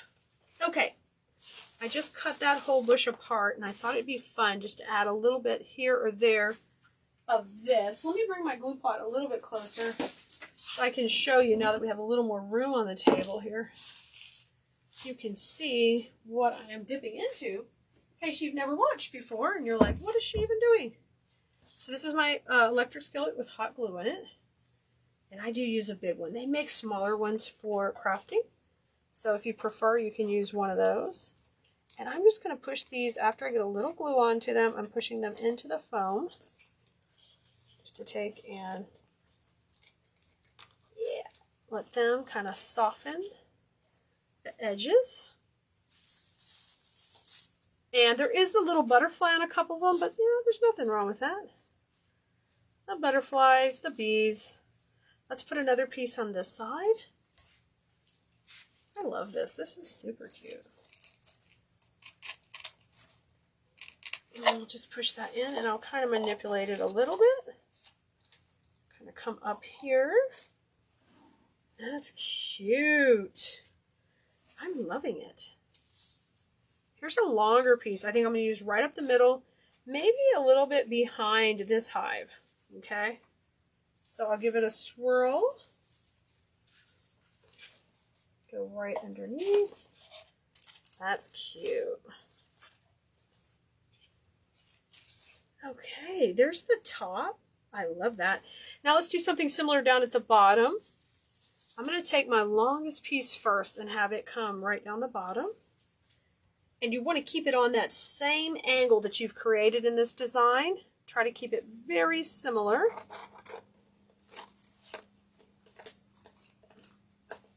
There we go. That is precious. And then let's have another piece over on this side, kind of split up by this hive, because we have this hive over here. That's cute. So the greenery softens it just a little bit and gives it a little bit more of a natural look. And I'm going up into the foam. I want to feel it go in. Yep, once you hear it crunch in, then you're in. You're good. And I've got these two little pieces. I think we'll just have kind of come out the sides here.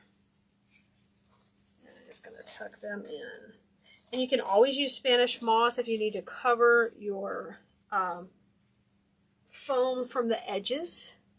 But in general, this thing is going to look great. Just like it is. Let me bring the balls forward. I want to make sure the little beehives and the balls are really poking forward. I love that. And if a ball comes off, you can just glue it back on. It's not a big deal. But I think we did it. Check her out. Isn't she precious? Y'all, this was so much fun making with you. I can't wait to see your creations that you do. But get out of your comfort zone. Make something fun. This took under 30 minutes to make, and I had a blast creating with you. So make sure you follow us here so you can see more of our projects. And you guys go have fun with flowers. Bye!